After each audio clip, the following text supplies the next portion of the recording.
cool. All right. I feel like when I'm most upset is when I start to shut up. It's like if I'm actually really pissed or like really like just like this like fuck all of you. I'm just like I start tuning out and being like, all right, I guess I'll wait for an argument that probably won't occur in 45 minutes. I might it's an online panel. I might invoke that tactic tonight just so I don't actually have a cardiovascular event on stream. Right? We're getting towards that age, Connor. Yeah, gotta start watching out for your cardio health. Yeah, you old people. It'll happen to you. Young and beautiful, all right? Just like keep doing that. I used to. Easy. It's a choice. Like everything else. It's a game plan that's always done me well. Yeah. Look at SDL. All right. Look, handsome I barely see him, right? actually. He doesn't grunt like an old man when he gets up, right? Whoa. He's got a baby face. He lucked out in that respect. SDL, you have a lot. I don't think it's a lot. Audio or something. I do. Yeah, it's like when your noise gate opens up, it sounds like I can hear your AC and background noise and stuff. Maybe like your equalizer. Got a box fan. Yeah, something like you don't have any noise cancellation on or something. Which I mean, I'll check it. Yeah, I'm not trying to like troll you or anything. Like, is it just me? That'd be funny though. I mean, like people do that. Like I'm not trying to do that. Like I'm just saying, like is it just me that's hearing that, or I don't know? No, it's you. Okay. And Corey's a left winger, so he's not going to lie about that. There we go. One of the honest ones. Okay. No, I'm kidding. Kind of. I'll try not to take out the schizophrenia I'm seeing on Twitter out on you fine folk tonight. I'm going to. We should all. It's a special day for Lactoid. It's Canadian Thanksgiving. Should all wish Lactoid. You mean Columbus Day? It's Columbus Day today. Canadian Thanksgiving for you. Hey, I had no idea. No. Like, do you bristle Lactoid at calling it Indigenous Day? Indigenous I think Peoples it's Day. a little bit ironic, and I hate saying this, but it's a little bit ironic that like Columbus Day versus Indigenous Peoples Day or whatever is happening now during the conflict between Israel and Palestine. This isn't Nice. new. This isn't new. They've been pushing this for years, for many years. Does this tend to happen on Columbus Day? Is that like? Yeah, I don't think he means the name switch. I think he means that like it happened to kick off within days of Indigenous People Day, Columbus Day kind of situation. I mean, but it's yeah. Okay. I mean, like, oh, that's a weird thing. Like, yeah, it's a holiday that comes every year, and this one happens to coincide with a world event that you care about. I mean, like, I don't know. You know, like if I'm in my geeks and gamers mode where I'm like, gotta be mad about something in the culture war, right? Then like I think Indigenous People Day is fucking stupid, and the rhetoric against Columbus Day is usually made up of a lack of evidence of accusations from political opponents at the time, and nobody looks into the evidence of the fact that he also cut the hands off of rapists at the same time that they're saying he like celebrated the rape of the Indians. But yeah, he was a piece of shit. And they should never have made it Indigenous Peoples Day. They should have just also celebrated Bartholomew de las Casas for putting in additional metrics and the furthering of Indigenous people as humans when the rest of the Spanish and etc. didn't believe so. But like I didn't even know it was Columbus Day until I went to the police station, because like I just moved in and I was like, I gotta know what like all the fucking laws are here, because like where I live there's like where I live now there's like grass length laws and like pool laws and all kinds of bullshit. And so I went in there and he was like, yeah, well, there's not a lot of people here, federal holiday. And I was like, oh yeah, that is a thing. So that just goes to show how much I really don't give a fuck about Columbus. So hon, I didn't know it was a thing. Bartolome de las Casas. Yep. Sorry. Yes. Is that are you suggesting that I know this person is, but like, are you suggesting that this be their day rather than? That's what I would say. I think if you're going to share, I think if they're going to share a day, right? I think Bartholomew was a Oh my God, why can I not think A of the C friar word that or means a they monk? lived Was he at a the native same time? person? Contemporary. Contemporary, thank you.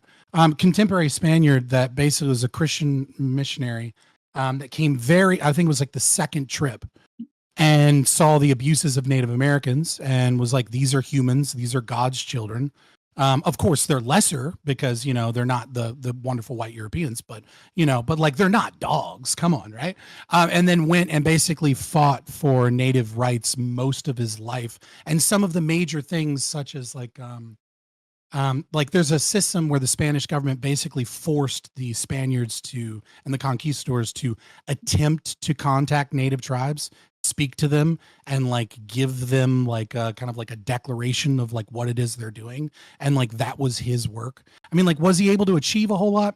Not really. But like he was still like an ardent supporter and probably like the first to really fight for native rights. So in the colonization I hear of you, Americas. and that sounds better, right? I mean, that sounds like a nice endeavor, but like that seems odd a choice so rather than celebrating one European, celebrate this other European instead of celebrating indigenous peoples. Like, no, like we could just celebrate the indigenous peoples who also fought for themselves, right? So true. I just don't feel the need to celebrate a collective group of people that were mostly savages. I don't get it. Based. Are you on Kick or Twitch or Kick or what's the other one? He's on Rumble. I'm not live right now. I'm just recording, and then I'll go through and edit anything that's too bad for me. So what's wrong with calling them savages? To be fair, real quick, Twitch moderators. By based, I meant inappropriate. Racist, yeah. Oh, see, because there were a plurality of peoples, Fabian Liberty. I'm sure you just said that actually. Yeah. Wow. So they weren't all Aztec. Yeah. I feel like it's in current year, right? In current year, I don't feel the need to state that when I make generalizations about a collective or a group of people, hashtag not all, right? Like, obviously, I do. Obviously, there are great people that were Native Americans, and obviously, you know. Well, I mean, some of them are, but they're not setting their best, right? The Europeans certainly didn't subscribe to my libertarian ethos when they were fucking mowing down people and coughing on them to wipe out 97% of the native population with fucking diseases, right? Like, it's all brutal no matter how you look at it, but I'm not celebrating fucking the cowboy wash people eating their fellow Native Americans for breakfast. Like, it's stupid. Wow. Okay. I see where this is going. We celebrate a great man. For a white man, of course. He's Mediterranean. What color he is? Were Italians at the time considered white? I don't think so. I don't think Italians became white until like the 60s. Technically, it was a celebration of a person of color at the time. Hold on, but I thought you said Costas, whatever, was Bartolome de las Casas. He was. Yes. Spaniards are swarthy. They're Mediterranean. Okay. I love it when I there was that whole like right? It's Reconquista after 400 years of the Moors invading. It tends to mix up the genetics a little. And they expect me to take that seriously. All right. Anyway, Troy, let's move on. Nobody wants to talk about that, huh? Start. Great start. Nobody wants to talk about like why they're swarthy, huh? Next time, Fabian. Next time. Wick. No, I'll talk about it. Right? It's a great political project, right? The browning of Europe. Let's do more of that. So, Wick, thank you for sending your people my way. Hope you guys are having a fantastic day. Follow the channel. Haven't done so yet. Love to have you. Okay. So we're gonna get started. That wasn't our topic. This was just quick question. When you say the browning of Europe, do you mean bringing in brown people, or do you mean bringing in people from third world countries where they don't know how to shit in bathrooms? One way or the other. It makes. Oh, okay. Cool. Yeah, sure. Just curious. Yeah, no problem. And no, I and gotta get a actually kick no. account. But what I Holy really shit. mean is putting a brown man between every pair of white legs we can find. That's what I really mean. But so let's anyway. Consensually, hopefully, with consent. Consensually. Refugees, welcome here. 100% consensually. But like we would have like a campaign, right, to show like the beauty of interracial Right. couples. Yeah, right? no, I like, got change it. the culture. Yeah. Yeah, no, I'm all Wait, for you it, mean man. like every commercial right now on US TV? Oh yeah, that's what it is. To this day, no, I'm very. They had that one Cheerios commercial, right? With the mother and the father. The kid is like, oh, integration all the time, every day.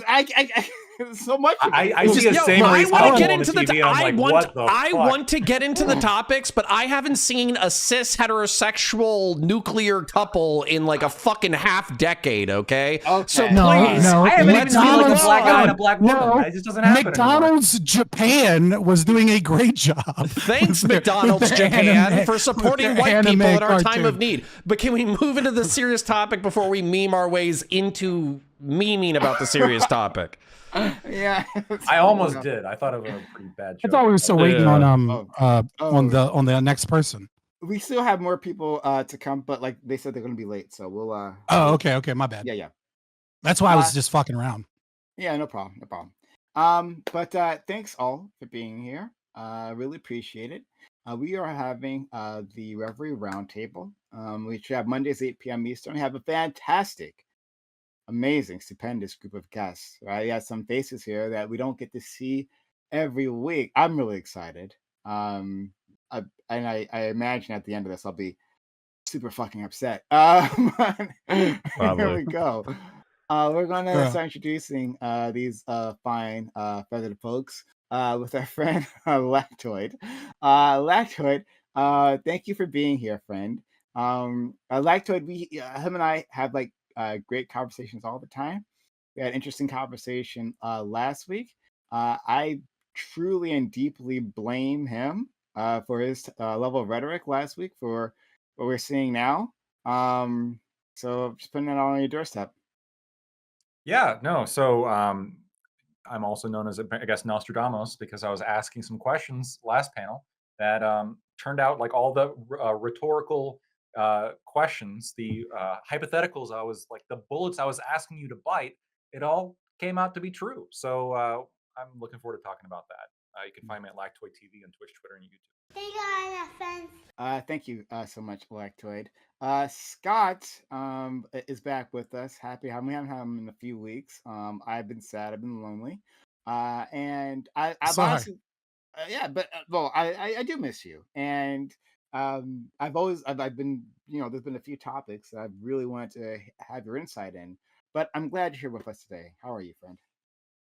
Yeah, I'm doing all right. I had a bit of a hiatus. I've been moving, dealing with some other stuff, but I'm happy to come back tonight. And then next week, probably get into the swing of things. And I've been working on a lot of side projects too. I have a new sociological theory that I think is a lens that is essentially better than anything ever produced by sociologists in human history. So, that's just going to take me forever, and I'm probably never going to get it out, but I've been working on it as much as possible. So who knows? Maybe I'll get it out one day. But I've had a lot of time to work on pet projects and stuff. But yeah, you can find me, Fabian Liberty, either on Rumble or on YouTube. You can follow me on Twitch, but I never stream there because Twitch sucks. Okay, fair enough. You won't find me defending them. Corey is here. Thank you for being back here, Corey. You weren't here last week, was it? No, I was. Week? Okay. I don't know. White people are exchangeable. Hey, I'm not insulted. You have the interesting conversations happen with Lactoid, not with me. I totally concede that. No. I know you took a week off though. Like that, I did. Like 2 weeks ago or 3. I did. You are correct. I'm sorry. You're not misremembering things. But also in defense of Lactoid, and also as proof of my presence last week, you came up with the topic basically of asymmetrical warfare, right? That was all on you, Prime. And now, this asymmetrical warfare has been going on for whatever decades. But now, it's been catalyzed somewhat. So really, it's at your doorstep, Prime. Yeah, but you couldn't have had that conversation if Lactoid didn't antagonize me at literally every turn. So I don't know. I would say it's actually quite his fault. Touche. So like, so like the Israelis, I may have started it, but like that current battle, that was I think Lactoid instigated that current battle. So we'll leave it alone there. We'll call it even. We'll call it even. So, there might be some asymmetrical warfare between Lactoid and Prime. I don't know. But yeah, it's great to be here as always. You can find me on Twitch, Corey Campbell 84, and on X and Instagram and YouTube. It's Corey Campbell, and looking forward to getting into it. Always a pleasure. Well, when Lactoid is facing such a big-brained opponent like myself, then yeah, asymmetrical. I would agree. Let's go to. I'm sorry, and he can't even respond, right? So if you like to say something right now, respond. So he's still processing with his little brain. That's why. I don't want to respond because I don't want like you to like take something I say now and like, well, see, you're actually against Israel. I know. I'm gonna play my cards close to my chest. Thank you so much. He says, while being the only one so far to say which side he's going to choose. Mm-hmm. I'm going to choose Israel. I'm sorry, it's going to happen. We'll go to our friend who I haven't seen in like on this channel like 2 years. SDL. Thank you so much for coming through. Like I've missed your face. Yeah, it's been a long time. So for the viewers, should I say that the other person? Who's the other person? Well, so Synth was initially going to come, but they couldn't make it. So I think you can find Synth on Twitter at Synth posting SINTHE. And I'm SockDoneLeft, or Aiden. You can find me on sockdoneleft.org. And I'm going to be trying to be streaming over the next month or two. So yeah, it's been quite some time. Glad to get back on and have given the cast here and the pre-debate. It's going to be very spicy. So yeah, that's what this group will provide, indeed. And next, my dear friend, Counterpoints is back with us, handsome as ever. Counterpoints, thank you for coming through. Like I hit you up because I really wanted to hear your pain on this because you hinted at it in a previous conversation, and so I'm stoked that you're here now. No, thank you for having me. Always happy to be here when I can, and I'll try to be more available as I shift to a 9-to-5 role. And obviously, I'm a pre-apologize to everybody. Parasocial love to everybody. Prime, I'll be your friend at the end of this panel. You'll see if you're my friend at the end of this panel. But like, I am relatively passionate about the subject. Reason being, I think there's a lot of fucked up shit and historical stuff that we can point to in this scenario. I don't think being aggressively pro one side without caveats is good for anyone.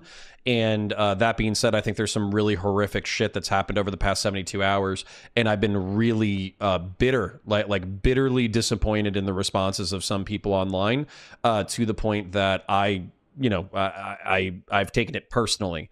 I try not to take geopolitics personally, but in some of these judgments, I don't think I can look at it a different way. So, yeah. So, anyways, I'm excited to get into it, if a little bit scared. Thank you. Same here. And next we have our friend Doobie, Dark Lord and Savior, back with us again. We've also been missing him for the past few weeks, unfortunately, but that's life. Doobie, how are you? I'm doing well. Thank you for having me. I will have more people show up later on, but they're busy with things, so hopefully they'll be here soon. But we'll continue on. So the topic, over the weekend, Hamas launched an attack from the Gaza Strip into Israel. An immense number of casualties have been suffered on both sides. What do you think are the causes of this current battle? Was this conflict inevitable?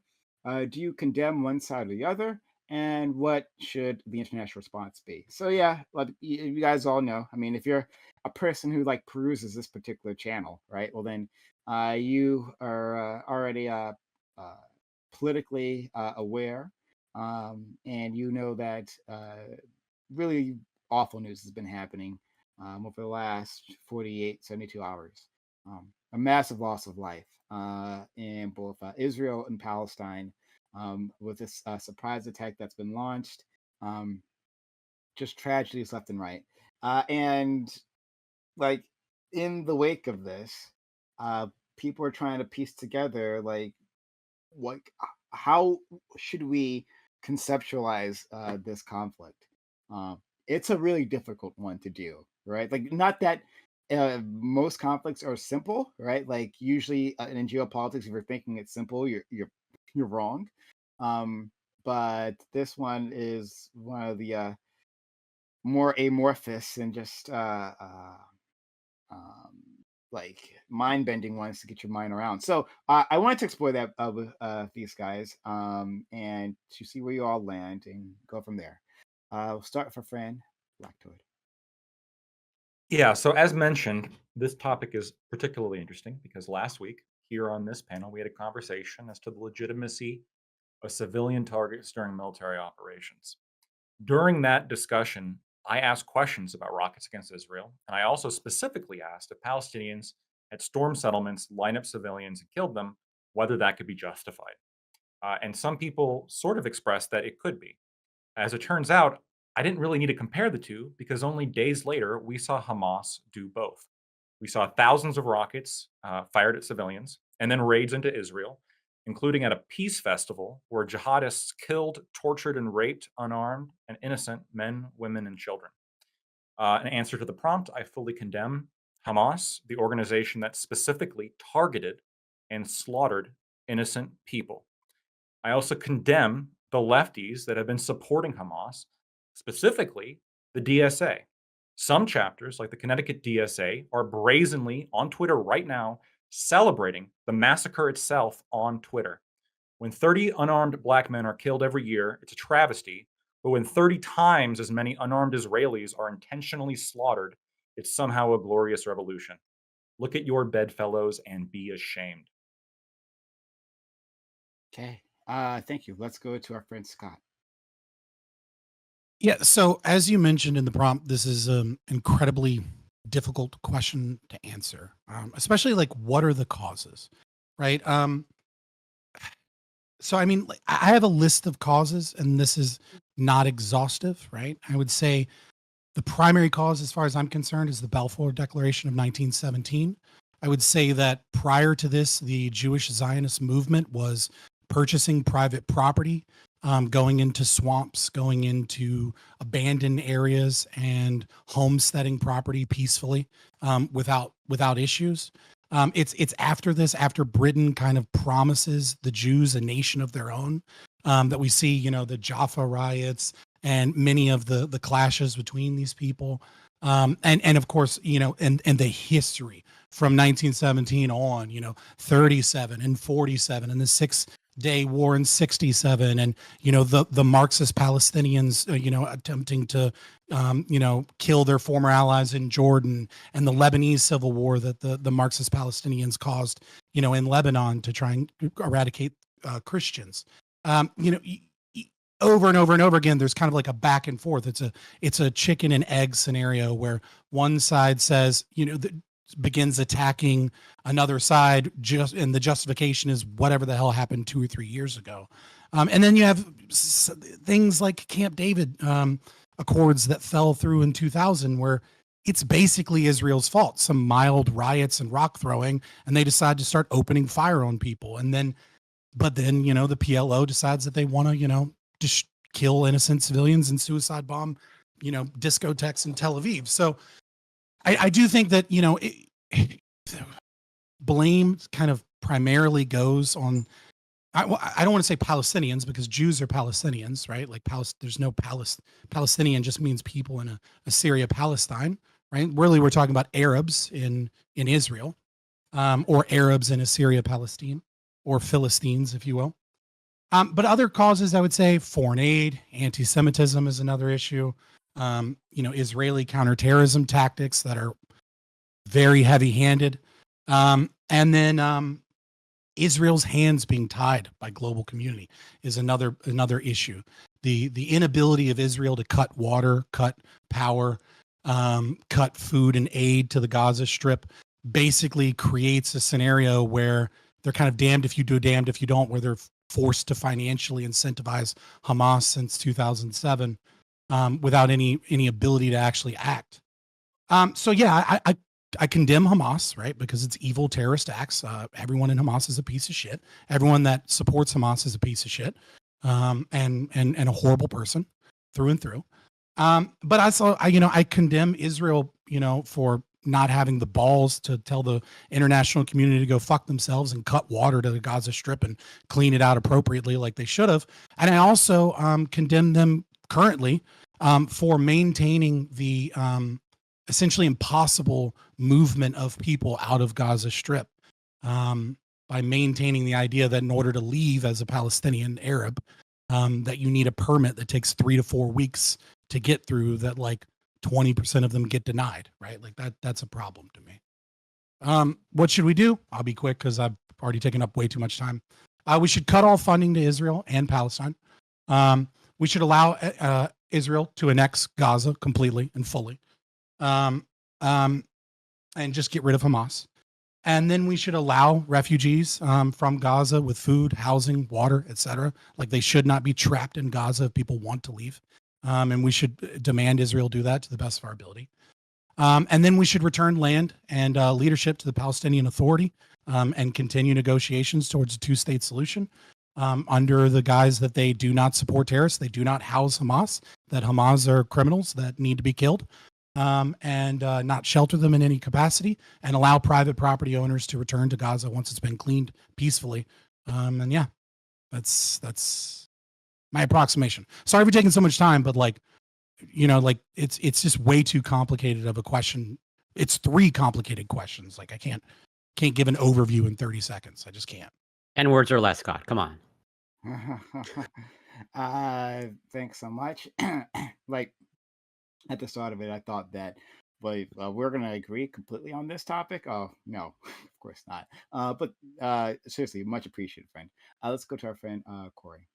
Yeah, I'll attempt to be brief. Well, first, I should probably almost certainly caveat that I am absolutely not a scholar or expert on this topic, where I have sort of a zoomed out and I know sort of like the broad strokes. But at least for me, when it comes to like what's occurred, it's hard for me to determine like accurate information because there's a lot of information shared. I don't really have the time to like sift through and filter in or like what's accurate. Like people are like sharing video game footage and all that stuff, passing it off as legitimate. So it's like, yeah. Even just like attempting to get an accurate picture seems difficult. And like also at the end of the day, I'd rather be tasked with like solving nuclear fusion than this problem. But I'd still like to discuss it regardless.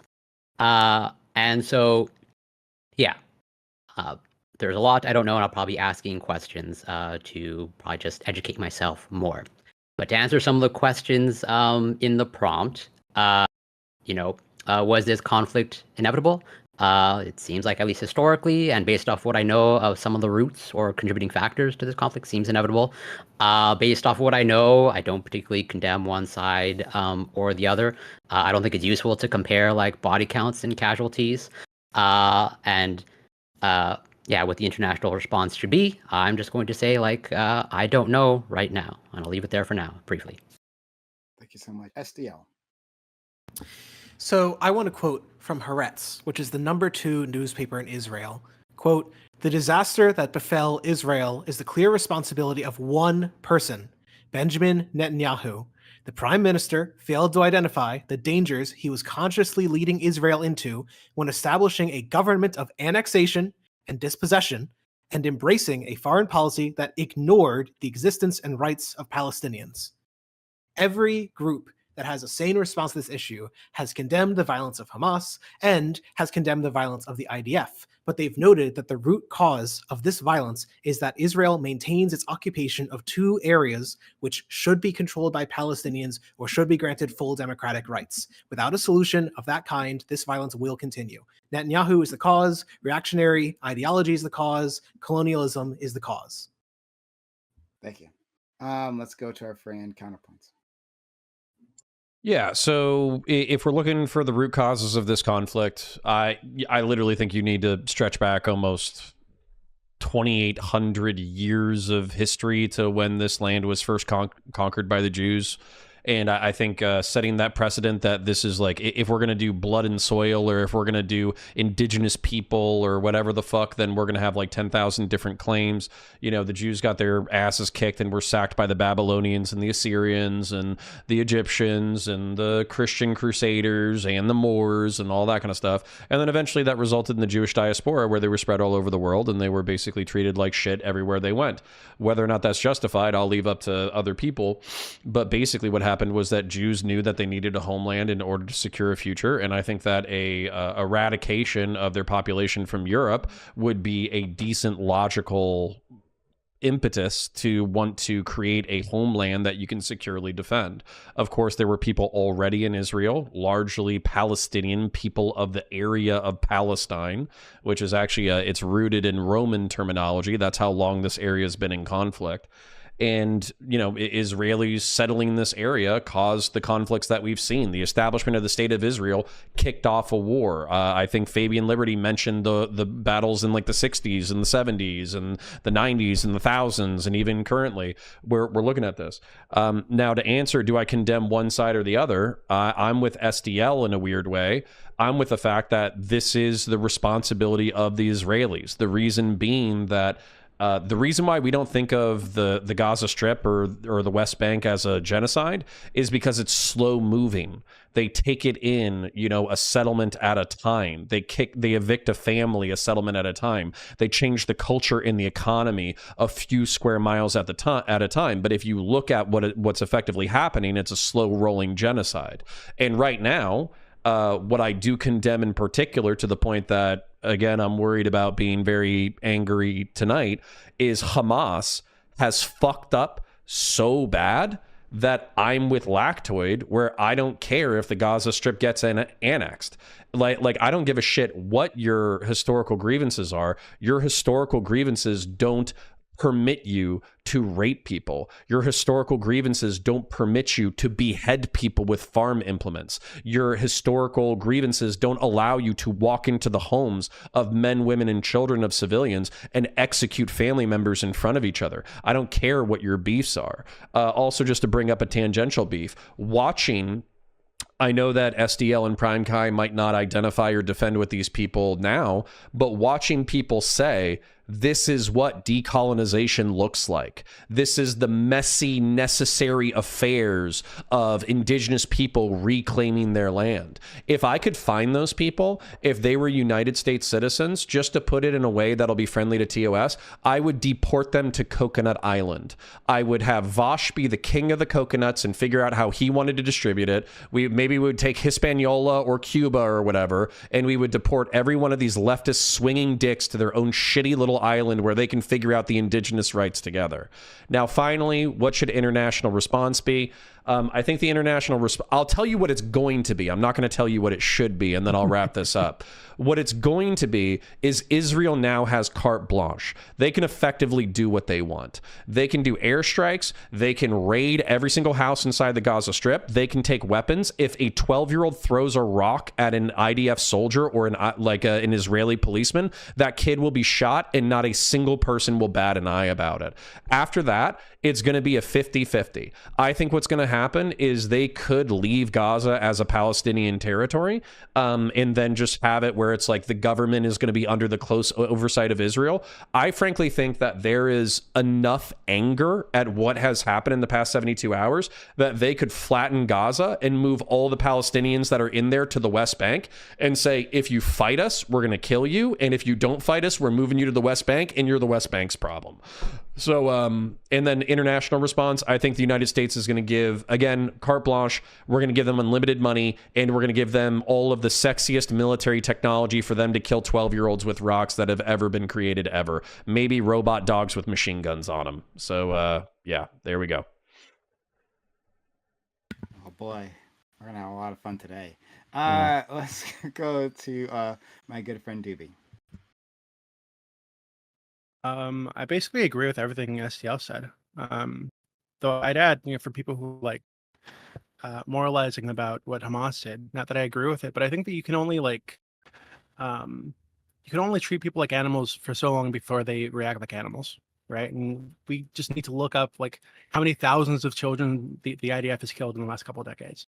Like eventually people are going to go fucking crazy, and it seems like they did. So I don't know. I think we just need to include that in our calculations when we're talking about like who's at fault or who's more evil here. Okay, open to the panel. I'm gonna try not to. I don't understand. Sorry, somebody else. I don't understand this idea that that colonization is bad for the people in Palestine, the Arabs in Palestine. All of the evidence would suggest otherwise. When the Zionists moved in before the creation of the state in 48, everywhere that Jews went, they homesteaded property. Everywhere that they went there, the Arab population increased. Right when the Jews were in Judea, during the Roman Empire, we have a population of what 1 million to 2 million roughly. It's hard to know in the region before Rome decides to kind of like ethnically cleanse the Jews out of there because they're sick of the zealots and they're sick of the uprisings in an important trade area. And then they name it a place that is specific. They name it intentionally to be anti-Jewish, right? Which is Assyria, Palestine, which is later becomes Palestine after Syria gets its own country, and So my question, like, I don't understand this idea. It's bad. The colonization is bad. Well, it seems like the colonization was good for the Palestinians. It wasn't until the British decided that they had simultaneously promised the Arab Palestinians their own nation, their own land, and promised the dynasty in Jordan their own land if they revolted against the Turks, and promised the Jews their own land, right? It's the British Empire that is promising multiple different people their own country in the same region. And then, institutes the White Papers in 1939, making it illegal for Jews to homestead area that they were homesteading, making it illegal for them to move into areas where they were benefiting everyone, and creating tensions between different people with broken promises, and by making it illegal for the Jews to settle and colonize. So it was illegal for the Jews to colonize in a lot of areas, and that was most certainly caused more problems. If we had more colonization of Israel by Jews, we would have happy Arabs that are living peacefully in a single state with the Jews. I just don't understand this. Colonization is to blame. What do we mean? I'm trying not to laugh aggressively, but does somebody else want to take that so I'm not mean or racist? You can go at Counterpoints. Okay, I'll be mean and I'll be racist. So what I would say, I don't even think it's racism. It's basically religious bigotry. So what I would say is that Jews in their charter, in their religious holy text, they were promised greater Israel. They were promised like the rivers between the Euphrates and is it the Euphrates and the Nile? So basically they have this entire territory that's been promised them by God by holy edict. Now I know not every single Jew is a religious zealot, but there's a healthy chunk of Jews that are. And even if you're not a religious zealot, it would still be like in your historical pretext to say that you belong in this territory. Well, simultaneous to that, Muslims have been told by, Prophet Muhammad, peace be upon him, that, they are like, there's brothers of the book, Jews and Christians, but at the same time, the clear hierarchy of power is going to be with Muslims. Like, the Jews and the Christians, they have to pay the jizya and they have to bend the knee to Muslim rulers. So when you have the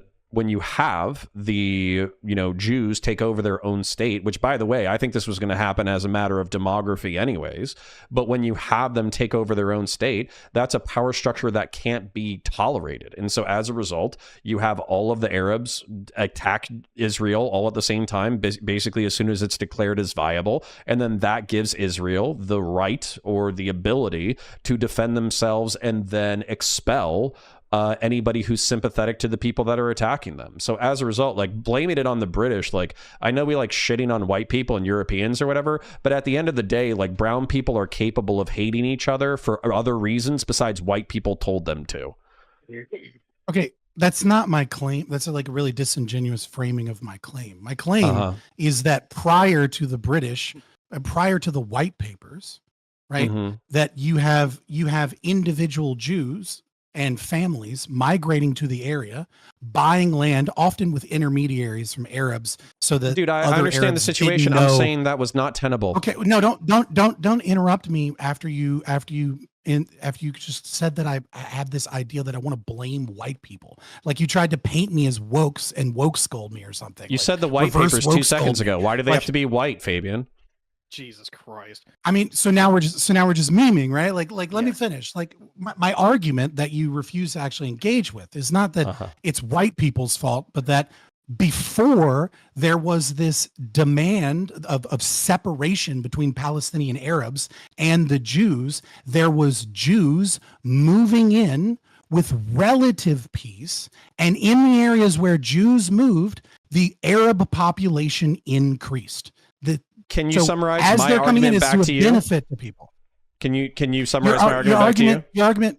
Your argument began with the idea that because of religious promises of the Jews as well as Arabs, that it was an untenable situation, and that by bringing in Jews in general, it was always going to cause violence because of the religious differences. As a matter of fact, hold on, let me expand the idea just a fraction. It's not. You could have a billion Muslims, and you could probably have 999 million Jews, as long as the Muslims are in control of the territory. But as soon as you have 1,000,000,001 Jews and they control the territory politically, that becomes a politically and religiously intolerable situation. That's not true. Lebanon is a perfect example of this. Christians were in charge in Lebanon for many, many, many decades until slowly but surely from 48 and 67 immigration, Muslims became a majority. And even still, there were tensions, but there was still peace in Lebanon until PLO Marxists moved in and allied themselves with the Muslim majority in Lebanon and kicked off the civil war. So what do you think the Muslim majority was? What do you think the Muslim majority was telling each other before they kicked off the civil war? Can I get an intro? I don't know how to answer that question. What do you think? What do you think they told? What are you trying to get me to say? What I'm trying to get you to say is they're saying you're. I don't know. They said good morning in the morning. Like, what are you talking about? Like, you think they didn't say like, hey, it's fucked up that you're being ruled by a bunch of Christian secularist fucking dickheads right now that are importing degenerate fucking Western culture into your like modern society, and they're using all the pretexts of that's irrelevant to your bullshit claim that I just proved wrong. No, it's not. Because if I go check, check Hezbollah's, no. Okay, hold on, Fabian. You said it is impossible for them to live in peace unless the Muslims are in control. And then I said, here's 20, 30 years of peace in Lebanon. 30 years. 30 years. Technically, the Christians were in control. I want to say it was 1920, the French mandate. Yeah, the French mandate is 1920, I believe. So from 1920 until 1975. So I'm sorry, 55 years. 45 years of peace. I'm amazed. Dude, like the reason why I'm talking to you in such a fucking condescending tone is because 45 years for anybody. No, it's because for anybody who's historically literate, which you are, by the way, so this is super fucking annoying. I have to make this point to you. 55 years is the blink of a fucking eye. So to use that as a citation that Jews and Christians can get along for eternity without any kind of religious claims or religious bigotry is fucking crazy. You're getting mad. You're getting mad because you made a bullshit claim and then I proved your bullshit claim wrong. Your bullshit claim is that it is impossible. You're just saying wrong things. Well, we're gonna push past this, all right? So just a quick summary, right? You said it is impossible unless Muslims are in control. Muslims were in control for 55 years. We got it. Go ahead. Ty is with us. Okay. Go ahead. Yeah, sorry for the late join. 3 quick points I want to make. Number 1, if I'm coughing a little bit and raspy, I do apologize. I've got a bit of corn dust in my throat, as this is my 4th week that I've just finished working 70 hours a week. So I'm a little tired. So thank you for letting me join a little late. Appreciate it. Number 2 is that when I said last week on this panel that, I understand with Israel and Palestine, if they hate each other's guts and they want to wipe each other off the face of the earth, that was not a fucking endorsement. But apparently that's where we are today. Number 3, I made a lot of points regarding this last panel, so I'm not trying to repeat myself too terribly much, but I will just succinctly say this. I don't take anyone's side here. I get why the left supports one side, I get why the right supports another side, but this is an ethnic, religious blood feud that has been going on for quite a while now. It has a lot of reasons and a lot of history, and I don't really give a shit what the reasons are at this point. There's enough blood on everybody's hands to sink us all. Really, just straight up. So the real conversation is either one of two things. One, who do we blame and who's the worst guy, I guess? And number two is what do we do about it? So I will happily engage those two conversations, but whatever the fuck Connor and Fabian were just doing, nah, I'm not about that shit. I will go somewhere else. So anyway, thank you for having me. Okay. Anyone else can jump in, so I'm done or something. I got a couple points that I've written down. So I'm just gonna like rapid fire these. So if you can stop me, that's totally fair. Doobie, you brought up the point.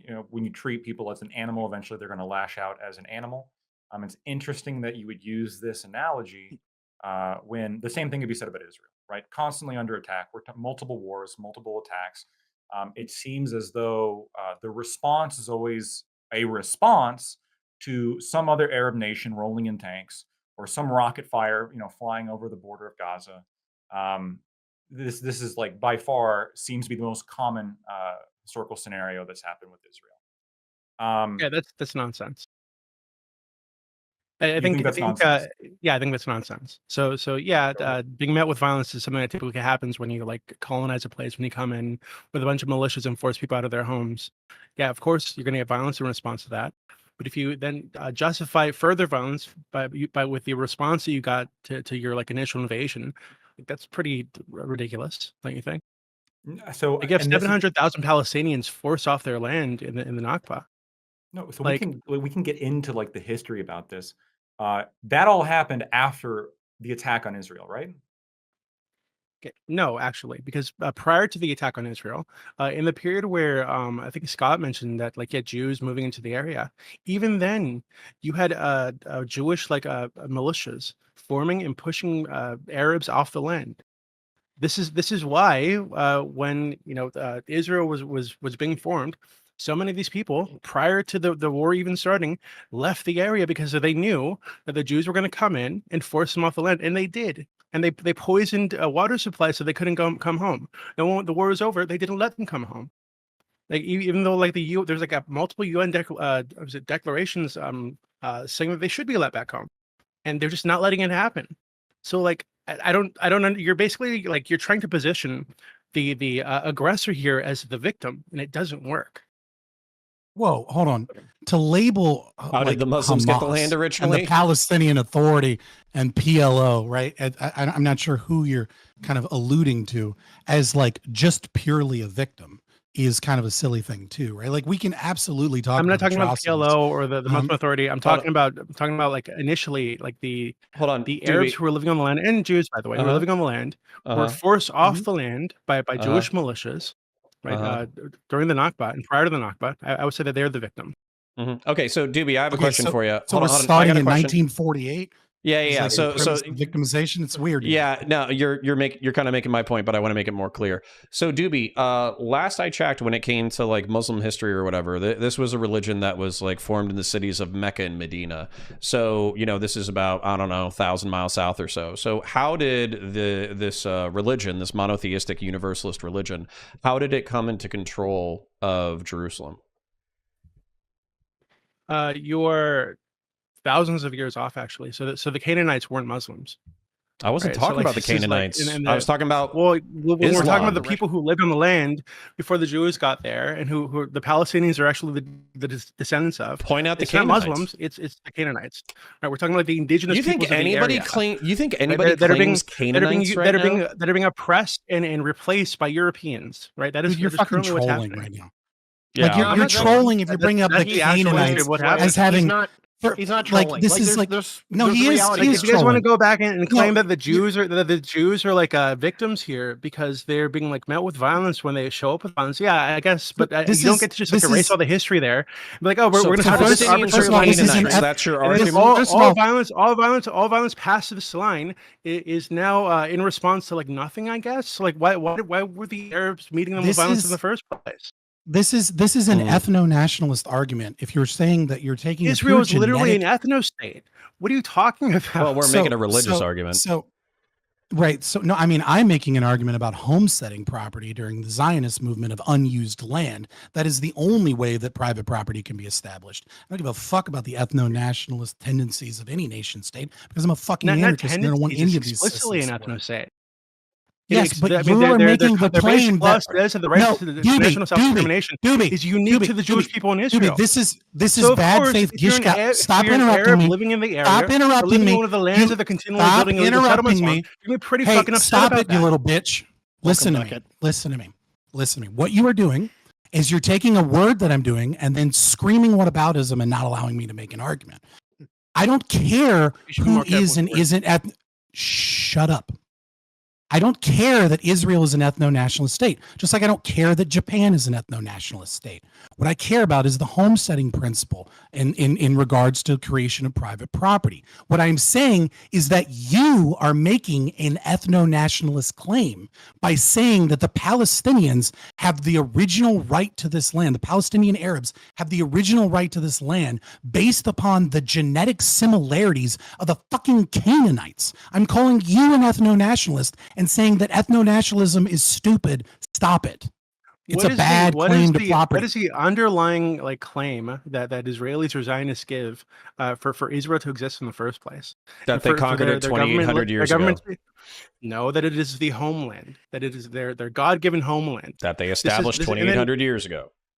Okay, so this is further than ethno-state, right? So I think this is like an ethno-religious claim, and they built their entire government around this ethno-religious claim, and they're using this ethno-religious claim to oppress the peoples around them who've been living on the land for generations.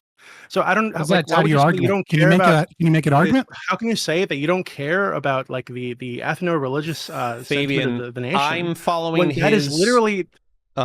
Okay, Fabian, I'm following his logic. I understand that you're not following the same logic. I'm so following I would it. like to make. No. Okay, you don't like it. What it is illogical argument. Okay, that's fine. That's fine. No. I'm gonna follow. I'm gonna follow. It's real simple. Fabian, I don't care. We always do this whenever we do a debate. Everybody has to argue from your frame. Other people have different frames. Okay, so I want to argue from a different frame. You're just it's okay. You're playing into his trap by engaging in his whataboutism. There's no trap. Well, you're allowing him to drag you through the mud instead of making an argument. So Counterpoints, if you want to respond, great. Ty Bruce chill, do it before, so I'll give him space. We also have Beckett here. We want to give him space as well. Okay, so I'm not a religious literalist, so I don't give a shit about these things necessarily. But I think that religious literalists do care about these things. And as a result, if you want to communicate with these people, you have to understand their frames. So what I would say is that Israelis claim that 2,800 years ago, basically when they were leaving Egypt, they conquered the Canaanites, they took the land for themselves, and they were there for thousands of years. I think the Jewish diaspora was 1099 or some shit. It was the year 1100. And there were still Jews who were staying in that territory after the Jewish diaspora. They just largely were converted at the point of a sword by, drumroll please, fucking Muslims. It wasn't spread by peace. So when you're talking about the fact that oh, well, the settlers, the people who were there originally, they have a claim to the land because of XYZ historical reason. They both have territorial ethno-religious claims to the space. That's the problem. I'll pick up on that. I absolutely agree. The problem that I have with the arguments here is that I think Doobie's not completely off kilter, but neither is Connor. The problem is you're talking about a religious ethno-state that is called Israel versus another ethno-religious state, which is called Palestine. And I'm just mentally falling apart at the seams, both morally and logically, at how one side wants to prop up one versus the other side wants to prop up another. And I get why the moral axioms line in those particular directions, but let's break this down. Is anyone the good guy here? Fuck no. Fuck the people. No. That's not true. That's not true. No, there's no good people here. These people would want each other dead for a the good long guys, Doobie? Yeah, Hamas is not the good guys. No, the PLO the good guys are the innocent Palestinians have been forced off their land by the Israelis. Let's not play games. We're all more mature. We're all smarter than this for a long shot. What comes down to is, yes, there is a fuckload of history here. We can literally go back to the Resharam Caliphate if you fucking want to, and that's 600s AD, right? So I'm gonna pass it off to Beckett. I mean, yeah, like depending on how far you want to go back, you can go back for that's fucking hardcore. ever. We don't even need to do that. You could just look at the illegal settlements that Israel's building right now. They're continuing to force people off the land that they lived on for generations, and they say, hey, actually, here in this law that we just came up with, this is actually our land. So we're gonna move in a bunch of European Jews and kick you off your fucking land into the streets. So what borders would you draw, Doobie? Wait, okay, so is this no? Is this just original sin from Balfour? Is this really what it comes down to for you? That is happening today. That's what FLS. I know it is. He starts at 1948 for some reason. Well, no, like I get I'm that assuming because, May, like, obviously. okay, so That's like ridiculous. the short TLDR history here is that you have the British really start like the immigration of Jews back into the Holy Land. They are there, but not in any significant numbers. You have Balfour, which starts it, and then you have obviously the post-World War II march afterward because they want a homeland for the Jews because of what just happened to them, right? So between 46 and 48, there's like 1 million fucking Jews that just show up in the place. Yes. Is that colonization? Is it like, you know, the British being a bunch of cunts because they want to dump a problem on somebody else? 100%. But if we're gonna act like, I feel like this is just my lead-in for being British. I'm sorry, man. I feel like it's such an easy setup. Let the Brits. I think it's British people. Britain, You fucked up. I think it's a little. I think it's Britain. Okay? Listen, I think it's we want to talk about Britain doing things. I'm not going to dispute the fact that we drew bad borders. I'm not going to dispute the fact that the way we treated the areas we controlled and the way we handed them off and the way we do, like even like in our local region with like Ireland. Well, I am Irish, so obviously I talk about this shit. And it's weird as well because I hear a lot of these takes and I wanted to come in because I heard. Do you know what did it? I was like, I'm not going to talk about this. I said this on stream on like Saturday, and then I heard SDL, and I was like, okay, fine, fuck it, I'll come in. Okay, so I want to be really clear. I think there are elements where you can talk about freedom fighters, when you can talk about like the importance of revolutionary action. I look at what happened where my family is from in Ireland, and I look at the history there, and I have an understanding. At the same time, I am not going to sit here and go, yeah, the IRA did nothing wrong. And it's also like, it's quite concerning. I know a lot of people have seen the posts from this porn actress, Mia, whatever the fuck her name is. Dumb bitch. And she's like, oh, well, I wasn't endorsing violence. She tweeted this out today. I wasn't endorsing violence. I was just talking about freedom fighters. And that's what the people in Palestine are. They are freedom fighters. That is what the civilians, the citizens are. And that all that does is mark normal, everyday citizens as active combatants. Now, let's be clear about what Gaza looks like and what Hamas does. Hamas uses civilian installations and civilians as human shields. The language around liberation puts a target on everybody. We are talking about one of the most densely populated areas on the planet.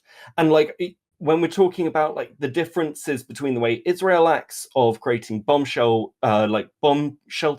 for its people versus, you know, Hamas digging tunnels so that they can better attack Israel. There are differences here. I'm not going to claim that there are good guys and bad guys because it is a hugely messy situation.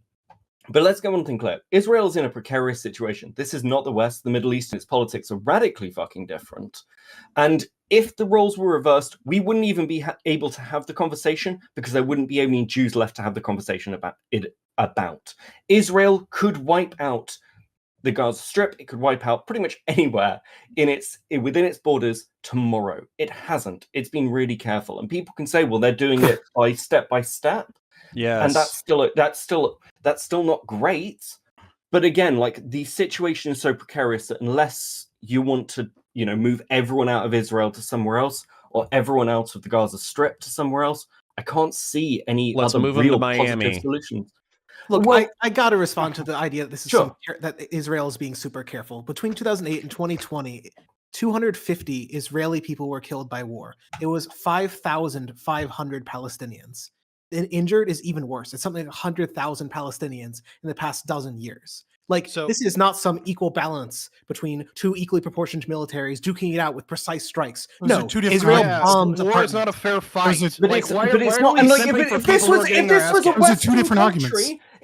Western country going to war with another country, like for this long period of time, we'd see far higher civilian casualties. Look at what happened when like we had the wars in Iraq and Afghanistan and everything else. Like, war is not clean. Like, combat zones aren't clear open battlefields. This isn't like the 1800s. We're talking about urban warfare.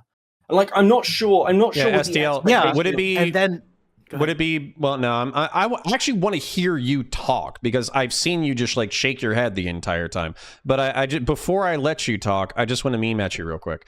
So should like Israel just have like, should they just have shot less people? Like, should they have counted up the corpses that were like, you know, on their streets, and then been like, okay, we're going to shoot exactly 250 Palestinians this year. Then we're going to maim another 1,000. And then like, after that, we got to call it quits, because basically like, that's how many they shot of us this year. Like, obviously that's not how it's gonna fucking work. It's like a Bloods. Look, everyone in this chat condemned Hamas for attacking civilians, but we don't see anything like that for Israel routinely engaging behaviors which are almost certainly going to kill civilians. Israel routinely it was mostly apartment. the No, let me finish. Yeah, it was Israel routinely Hold on. Yes, that's the other question. We'll give him a chance. Israel routinely flattens apartment buildings. Ben Netanyahu today posted a video of the Israeli military bombing dozens and dozens and dozens of apartment buildings. That's the things he's proud of, right? Israel, that's why there's so many more injuries, is because of all this building flattening. For decades, Israel has been... just tell me quickly, because I really want you to finish. But why do they target those apartment buildings? Why do they end up targeting hospitals? Why do they end up targeting mosques? Is it because that they are targeting civilian populations, or is that because that's where fucking Hamas is? If it's where Hamas is, they're sure not doing a damn good job of getting rid of them, right? If the argument here is, this is necessary to target Hamas, that you use fucking working. Thank you. Well, okay, what is your argument? You used 2008 as your benchmark to start counting, which is really fucking convenient since Hamas took over Gaza Strip in 2007. Why not we talk about, after the second Intifada, right, and Gaza Strip? Like, why not that period of time in Gaza Strip? Is it because, I don't know, maybe the death count isn't as high because fucking terrorists aren't throwing rockets and bombs across the border from that area and hiding in those buildings? It's like an interesting metric that you choose that specific time. And it goes, there's a reason those deaths exist. We'll go to counterpoints. So SDL, you can respond, then we'll go to counterpoints. We'll go to Ty. Sure, I'm picking 2008 because that's a common starting point. It's because that's when Hamas took over, and that's when, as Beckett says, they are supposed to be. So it argues targeting. Yeah, it's a common starting point. The problem is when they that's not working. If the argument here is, we have to do this targeting, it's the only way to destroy Hamas. Is Hamas destroyed? Do you think the events of the last few days showed this was an effective Israeli military strategy? Maybe. Well, no one's made that argument. Maybe attacking dozens and dozens and dozens of civilians is not the right way to end violence. Maybe you can't kill terrorist groups with aerial bombings like this. All right, counterpoints, and then Ty. Yeah. So what I would say is I've unhealthily watched a healthy chunk of films over the past 72 hours. And what I would say is that the Hamas militants are proud of what they've done. They've filmed themselves walking into air raid shelters and gunning down families. They filmed themselves dragging rave party people in the back of trucks with their heads blown out, displaying their bodies like they're deer. They're proud of the fact that they decapitated like a Thai worker with a backhoe, and they posted to the internet. They love it. They think it's awesome. They think that they're killing Kafir and they're retaking the Holy Land. It's their best thing ever. Whereas, where you're talking about with the apartment buildings, there's something called knock on the roof. This is an Israeli tactic because they don't control the Gaza Strip, where they basically set off a small explosive on the top of the building. They make an announcement and they basically say, in 30 minutes, we're going to level the fucking building. Everybody get out. And then they level the building. Now, here's where I'll come your way a little bit, is giving people 30 minutes to grab all their shit and flee for their lives from their apartment buildings, and then and then their apartment building gets destroyed and they have to increasingly pack in like sardines into other apartment buildings. Is that like any kind of stable policy that's going to prevent future terrorism? Absolutely not. But is there one person who's even making a remote attempt at reducing civilian casualties versus someone who is proud of the civilian casualties that they're inflicting? There is a moral difference between these two things. Sorry, I gotta. There's so much I want to say, and I'll say it later because we got a lot of time. This is our only topic for tonight. But just quickly on that, there is plenty of people on the other side, on the Israeli side, that are proud to kill Muslims. Right, you see Mhm. them captured on film, like doing their little protests where they're like talking about like wiping Muslims off the face of the earth, or at the very least Israel. You talk about members of the Self Defense Force who like wear T-shirts talking about like how proud they are of killing is Palestinians. That we have. Like we know of the reports of the SDF firing on people, like literally like a mile away, like sniping them, right? And that's like literally a goal, saying this is a thing we're gonna do. I remember there was like a T-shirt talking about like how killing a pregnant woman is like a 2-in-1, something like that. So But so let me so like engage the with this. So they idea that there deserve isn't each other. like some pride on the other side for that, like you were comparing. Well, okay, I'll just leave it at that. I just need to get that point out. Let me 'Cause engage with this real quick. I'll all right, quickly, and then I got to move on to other people. Right. You are absolutely right that there are disgusting people in the IDF, and there are disgusting people that are Jews. There's rhetoric from even fucking American popular conservatives like Ben Shapiro that's ready to turn Gaza Strip into glass. Right. There's disgusting rhetoric all around, but there is a difference between an individual on Twitter or a person that you don't like or a photo that you find versus official documents by Hamas. When Hamas's 1988 charter says that there will be a glorious day when the rocks and trees cry out that the Jew is hiding behind me, please, Which is from the Quran. Muslim, please, oh Muslim, kill the Jew hiding. Like and then they create a nicer version in 2017, and the 2017 says, well, we'll accept a 1967 border deal so long as we never accept that Israel exists and that this is only a launching pad to wipe out and remove all Jews from the Middle East forever, period. That's different than like an individual IDF soldier with a bad T-shirt. Like that's these two things are just not the same. I just want to be clear that the policy of Israel is ethnic cleansing.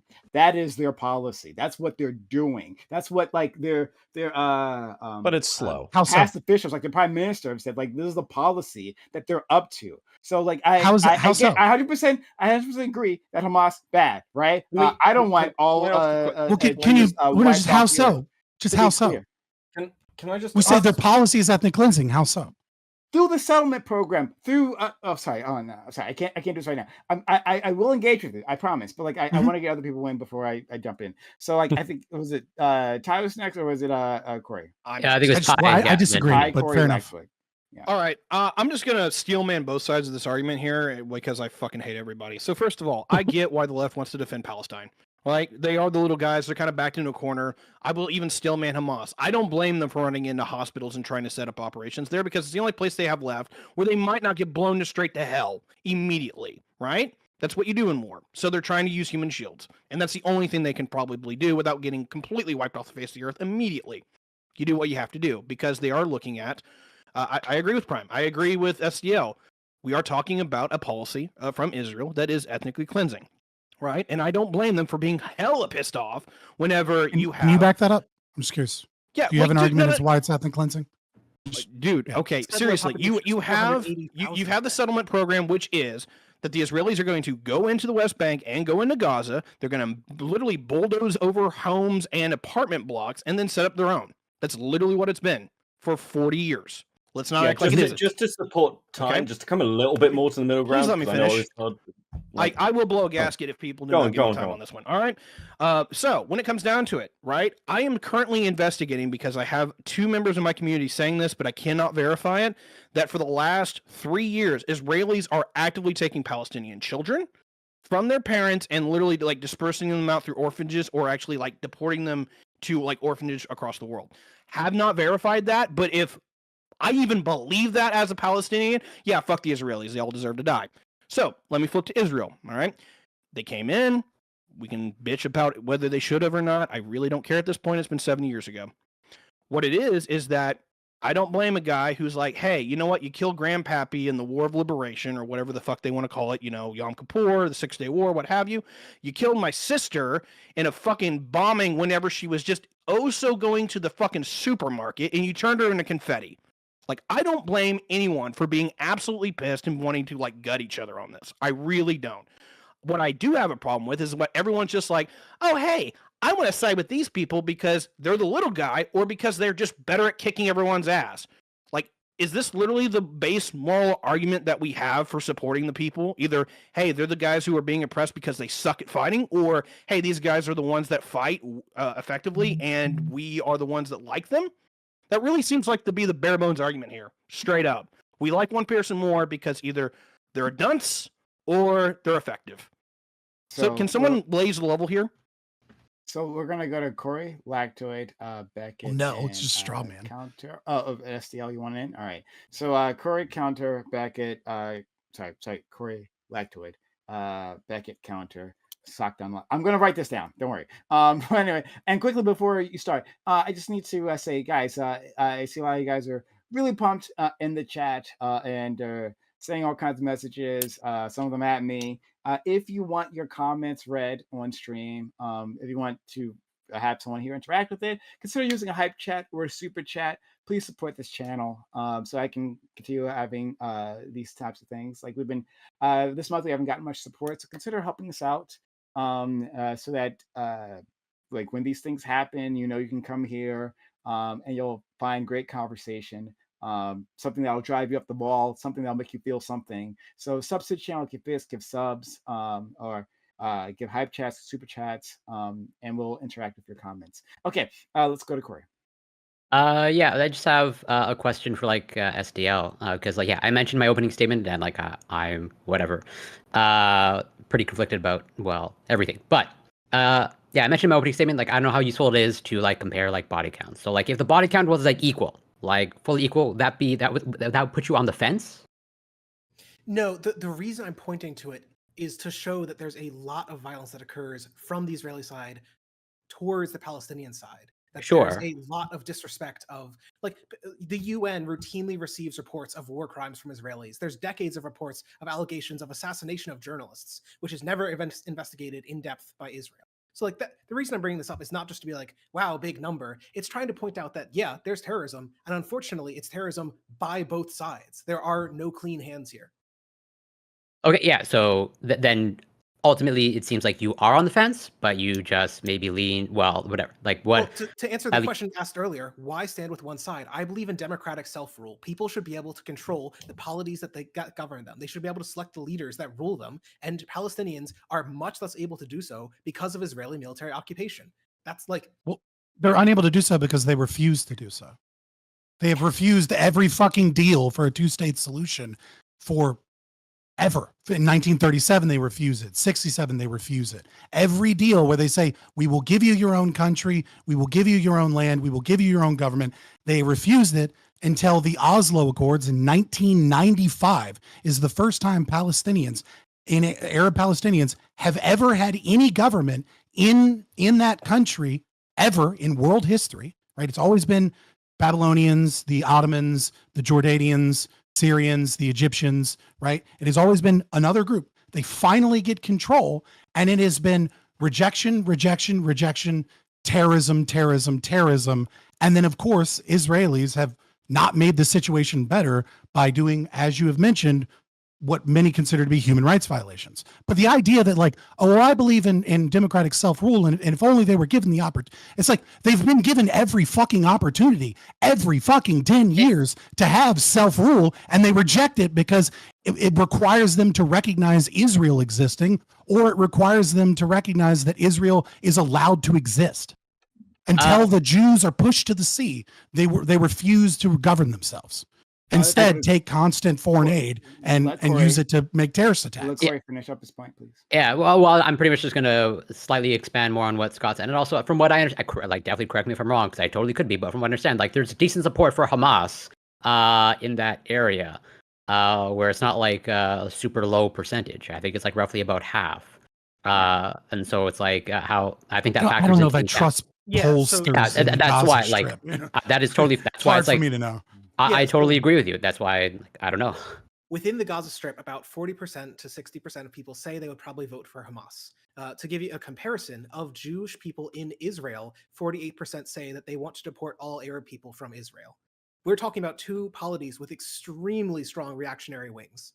Like, I'm not trying to. I am not trying to say that that Hamas is a good actor or the IDF is a good actor. My argument is always for the people. Now, Scott's argument is, hey, but what about all these deals that were refused? In general, all the deals were refused because Israelis refused to cede land, as was in. You went through like the long history of the area, and whenever the deal is proposed, the deal is not proposed on equal terms or based on giving compensation to people for land loss in any reasonable proportional way. So the whole point here is that they're rejecting deals which they see as deeply unacceptable to them. I don't remember if you or someone else was the homesteader, but if the whole point of that is supposed to be like you get a fair trade or you control your land, having that land forcibly dispossessed is a really big goddamn deal if you believe super strongly in individual property rights. So yeah, I'm all for. Listen, I'm all for a perfect magical deal existing, right? Where we go through line by line and find the individual property rights of each individual property owner, and we dissolve the nation states of the world, right? Like in Fantasyland, that's great. But if your argument is, well, these people deserve democratic self-rule, and they're offered it over and over and over again, and they refuse until they get the perfect deal. I mean, when we talk about the Camp David Accords, we're talking about the entire deal fell apart because Muslims weren't offered enough authority to control the mosques in Jerusalem, right? Like we're talking about these are things that can be fought with after you have your fucking nation state. And yet they refuse that nation state because they enjoy the PLO, Hamas, all of these people. They use the Palestinian Arab people as a human shield, not both literally, but politically. They maintain the victim status because it is in their best interest that the Palestinian Arabs remain victims without a country so that they can continuously murder Jews and continuously murder their own, have their own people die in conflicts because they need a person to hate and a person to attack with terrorist attacks. They have been offered the self-rule over and over and over again and haven't taken it. So I'm going to move on, but STL, like you're on the list, so you can respond later on. Sure. Lactoid, please. No, just to add to that, yes, they've rejected every single deal from the beginning, right? The very first, what Doobie was referencing, the 1947, 1948 Civil War. 37. That first. Yeah, that was the first one, and the UN presented the partition plan, and that was rejected by Palestine and the surrounding Arab states, who launched an invasion, including an army from Egypt. So yeah, this happened immediately. Immediately, Israel was under attack from the very moment of essentially starting. I think it's interesting how we're talking about democratic rights. Hamas hasn't had an election in Gaza since 2006. Compare the democratic history of Israel versus Gaza. This kind of goes back, I think, ultimately to what Scott's earlier point was, as to, we all look at like colonization is like inherently a bad thing. But this seems to be like an odd position for people to take, especially consequentialists, right? Because, if the society afterward is like better on every metric, like, isn't this like overall, this is like supposedly a good thing, right? I mean, so not only is Israel being constantly attacked, they actually have elections. They're not rated as a totalitarian regime, unlike Hamas and Gaza. They actually have freedom of speech, unlike Gaza. They have rights for gay people and women, unlike Gaza. I mean, you look at every single like supposedly left-wing position, or even like socioeconomic position, or everything, and Israel just like consistently governs better than not only Palestine but everywhere else in the Middle East. The question that I keep coming back to is like, what if Israel can't bomb like Hamas targets? What are they supposed to do? Do they just not do anything? Would we tolerate this if, like, let's say the Cherokee started firing rockets at DC? Would the U.S. tolerate this if Mexico started like shooting mortars across the border and blowing people up? Right? Well, I mean, the Treaty of Guadalupe Hidalgo was an unfair treaty, right? This is bullshit. These the ancestors, we got to the sacred land. No, we'd be like, no, hold on a minute. No. You don't get to shoot rockets into California. That's like fucked up. You especially don't get to like hold on, California. I'm starting to be a little bit more sympathetic. Right. But I mean, there's plenty of raves in California, and like if they attacked one of those raves, which is what they did here, and like raped people and sliced off their heads, it it's just bizarre to me. Also, one last rant point. It's also fucking bizarre to me how like it's not obvious what's happening, right? So we have Connecticut DSA, which is just flat out saying this is fucking good, right? You know, go Hamas, go Palestinians. When they're, you can look at their fucking Twitter if you don't believe me. Even that statement, to that stuff, just later when you can. Yeah. I mean, you go look at it. One last thing, last point I finish on, right? But when the DSA, when their main account, or when any of these fucking people say like, we stand in support of Palestine, look at the messaging of that when that immediately follows a massacre, right? It would be like somebody posting following 9/11, like, I stand with Al Qaeda. I don't support the attack, guys. I don't support the attack, but I stand with Al Qaeda. What the fuck does no? You do stand with them. I just want to clear up something, not me even making an argument, just timeline clarification, right? So 1937 would be the Peel Commission. Okay. This is when, when Muftis from representing, kind of our legal arbiters in, Islamic law are present speaking for Palestinian Arabs. That leadership is rejecting any existence of Israel ever, and stating, unequivocally that if any Jews exist there, once the nation state is Muslim majority, they will remove all Jews from Israel or Palestine, whatever, right? And then you have the white papers in 1939, which is the British making it illegal for Jews to settle in certain areas. And then the first partition plan is 47. Let's go to our friend Counter, then Beckett, STL, and Ty. Yeah, so I want to make a historical and chronological argument for the state of Israel, just how I think it can be justified, basically. I'm listening. I'm going to get some water. Yeah.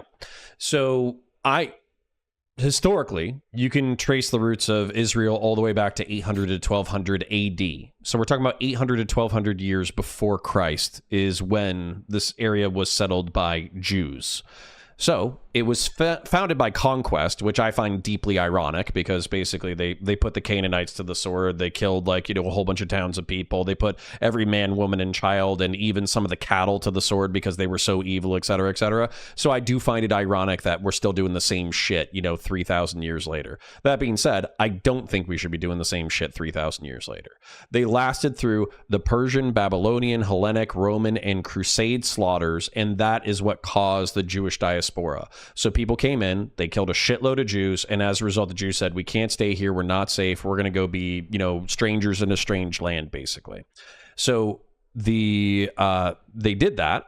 They suffered through, Christian anti-Semitism in the medieval period. They were second-class citizens under the caliphates, but in the 19th and 20th century, they started the colonization and homesteading that Fabian Liberty supports. And I think that any leftists within their right mind, if they're not blood and soil, they would respect at least the 19th century homesteading, because they're not really taking over the area as a political polity.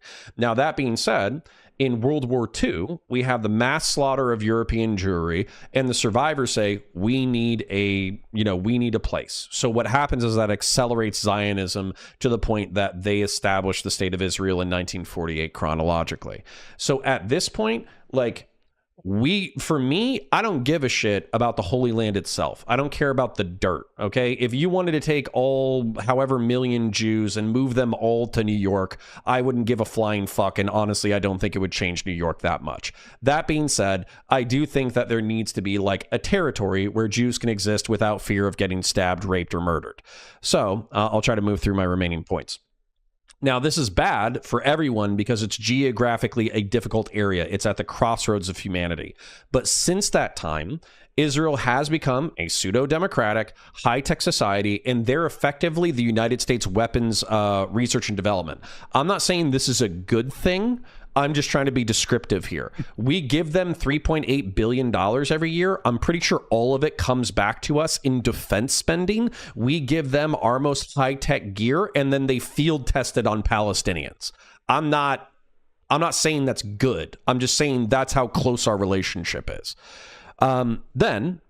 We already made this choice. The United States is not going back on supporting Israel. Israel is committing what I view as a slow-rolling genocide in the West Bank and in Gaza. And then Vosh was right in a certain respect that if Israel never existed, the region would be a more peaceful place. This is just true, even if you support Israel. But Ben Shapiro is right that if the Palestinians give up, they would probably be integrated politically into Israel as Arab citizens. And if the Israelis give up, it means the end of the Israeli state. Well, we can talk about that in a second. Final point. Actually, I have a final point and then I have a meme point. Mosques in Jerusalem. Part of the reason why Muslims claim Jerusalem and claim all the mosques and all that kind of stuff is because they're holy to the Muslim people. But the reason why they're holy is because they were holy to Muhammad, peace be upon him, because Jerusalem was of significant consequence to people of the Abrahamic faith. So the reason why they're holy to the Muslims is the same reason why they're holy to the Jews. Finally, I do find this ironic. I just want to point this out before I shut up.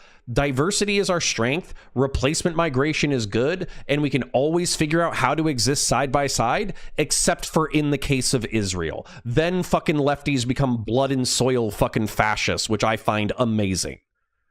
End of rant. I'm going to respond to that. I have a list, guys. It's like I really do want to jump in. But I have a whole list of points. Can I just ask a question? I got them too. If that's okay. And next to all of these is like who I'm going to respond to. It's like Scott, Counterpoint, Scott, Counterpoint, Scott. Okay, so don't worry. Like I Doobie had a question. I want this smoke. Go ahead. If you have that question, you can ask that. So this idea that like if the Palestinians stop fighting, they would just be like assimilated into Israel. Mm-hmm. I think it's like, I don't think there's any evidence for that at all. I think there's evidence contrary to that, because the demographic concerns are a major issue for the Israelis. They want Israel to be a Jewish majority state, right? So, which is one of the core reasons they won't let the Palestinian refugees back, which is another reason that they're so opposed to they have like one state solution. So it's one of the reasons they gave up the West Bank. It's because they want a Jewish majority state, and if it gets to the point where that's being challenged, they're anything that challenges that, they're not going to support, because they want this to be an ethno state.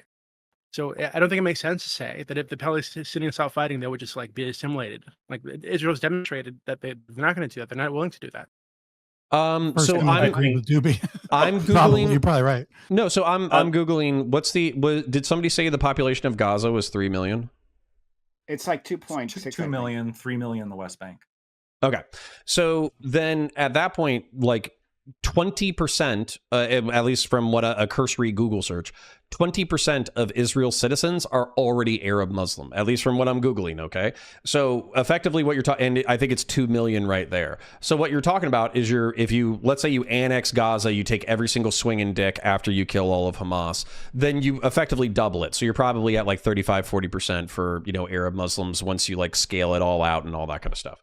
So at that point, you still have Jewish majority. Now, I understand exactly what you're saying. They want to maintain a 60%, 70% majority of Jews inside the state of Israel, because what happens if you annex all of the West Bank and then like 70% or like 60% of the Muslim population is like, we want Hamas to be the official government of Israel? Like, obviously, that's like a fucking lunatic and suicidal proposal. But to just act like, there aren't Arab Muslims who are peacefully integrated into Israeli society is also bullshit. Well, nobody's acting like that. What I'm saying is, well, you just said that they had to be an ethno state, and they're 80% Jewish and 20% Muslim. That's a pretty shitty. They want to maintain a Jewish supermajority, right? Hold on, wait, hold on. So are you arguing that Israel isn't an ethno state? Like, it pretty clearly is. I mean, it's like explicitly an ethno state in the basic law. Are you aware of the Israeli laws? So they did offer citizenship to people and anybody in Jerusalem with the annexed areas and people in the Golan Heights. And those offers were like mostly just refused.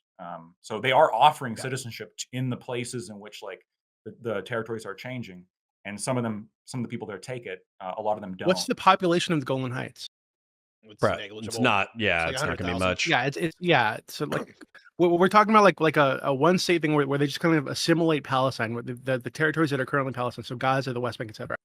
Like that would absolutely set off or tip the Jewish supermajority. Then you have if the Palestinian refugees are allowed to come home, that would tip it even more. So of course they're not going to allow that to happen.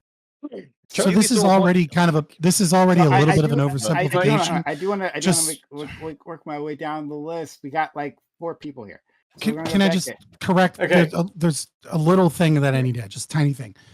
You also have to understand that like the conservatives and the pro-capitalists and the pro-West side also view integration of Palestinian Arabs as a threat to their own political power, because Palestinian Arabs tend to they were supported by the Soviets. They sometimes ally with other organizations, etc. Now the Jews that initially came in, yes, were socialists, right? Most of the Jews that came in were socialists, but over time they have allied themselves with the West. They have become capitalists.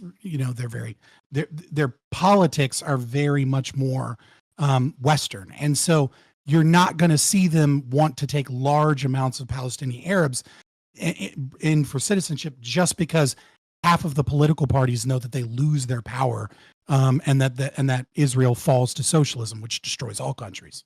Let's go to our friend Beckett. SDL tie. So I want to engage a little bit with SDL, but also I want to just draw a middle ground here. Like the argument of, well, this is what Israel wants. Like it's similar in the way to like the Hamas argument of Palestinian citizens are non-combatants, calling them freedom fighters. Again, I said earlier, it's not a good fucking look. Benji's approval ratings aren't great. They've bounced back a bit after this, but they've been falling for years. I remember doing my theology degree and talking to Jewish friends, and they were like, yeah, well, we come from Israel, we have family in Israel, but Benji's insane. Like, there are comments he made about like Palestinians supporting Hitler a few years ago, and everyone was like, what are you talking about? So the idea that, the government and the people are like one and one, again, it isn't there. And people, I think there's a difference between criticizing or attacking all of Israel's citizens versus the actions of the military and the government, because I think there's a different discussions. Also, I think when we're talking about the integration thing, I actually weirdly agree. I think if you were going to have that kind of response, I remembered, like, going back to my master's, I remember reading a paper from like decades ago where they were talking about the fact that they were looking at solutions, the two-party solutions for Israel and Palestine, hoping they would work, because they would, like, those would be the templates they try in Ireland, because they couldn't figure out what the fuck to do with Ireland. They literally thought it was more likely that Palestine and Israel would stop killing each other before the Irish, which is until Mo. But just finally, I really want to engage with this. Like, Lactoid asked a question that I think is really important. What do you actually want to see Israel do? Like, realistically, at this point, because we've got so much propaganda on both sides, the rhetoric has heated up so much over the last 2 decades that both sides have basically dehumanized each other, and Israel has that from multiple outside sources like Iran. Israel, they do want to wipe Israel out, A, because it's Jewish, and B, because they see it as like an American installation state. So what's I'm interested in that too. I'm the only one to actually propose a solution so far. That's nice. I like SDL. I'm really reaching out. Like, if you've got something there that I'm just curious, does anybody have a solution? Yeah, I'd be like interested too, because otherwise I guess I win by default, since mine's the only one proposed. I don't have any principal opposition to either a 1 or 2 state solution. The standard 1 state solution on the left is that you need to have egalitarian respect for the people that would be integrated into the country, which Israel has shown no interest in doing so. In fact, I just look up and there was a poll that I think it was like 70% of Israelis said that if the West Bank were integrated, they wouldn't want the people there to be able to vote. So the 1 state solution is very disfavored by people in Israel. That makes sense. Conversely, makes a lot of sense. The 2-state solution is get a few discotheques blown up. You might feel that way, It requires the 2 parties to come to an agreement, which has failed 50 times over the years. So I don't have any principal opposition to either, but I don't know that either is very likely. To be clear, my question was, what should Israel do in response to the attack, right? Because there appears to be criticism on the fact they're blowing up Hamas buildings and there's like civilians that are inside or around. So in response to this massacre, like, what should there be any military response? Are they allowed to shoot anything back, or how does that work? I think there can be some level of military response. The argument that I've been giving is that the type that you see from Israel is enormously disproportionate. So, for example, today, the Secretary of Defense said they were fighting, quote, human animals, and as a result decided to cut off fuel, food, energy, and water to Gaza Strip. So the idea that, like, oh, they're just doing a little military incursion, it's going to be totally proportional, is nonsense. Like, they're targeting the civilians. Is that a human rights violation? Is taking to cut off water? Is cutting off the water to... Yeah, probably. I don't know the law, but it probably to some degree should. Yeah, it's international law. This is why you don't strike at power stations and things. This is why the accusations of Russia doing it to Ukraine was so serious.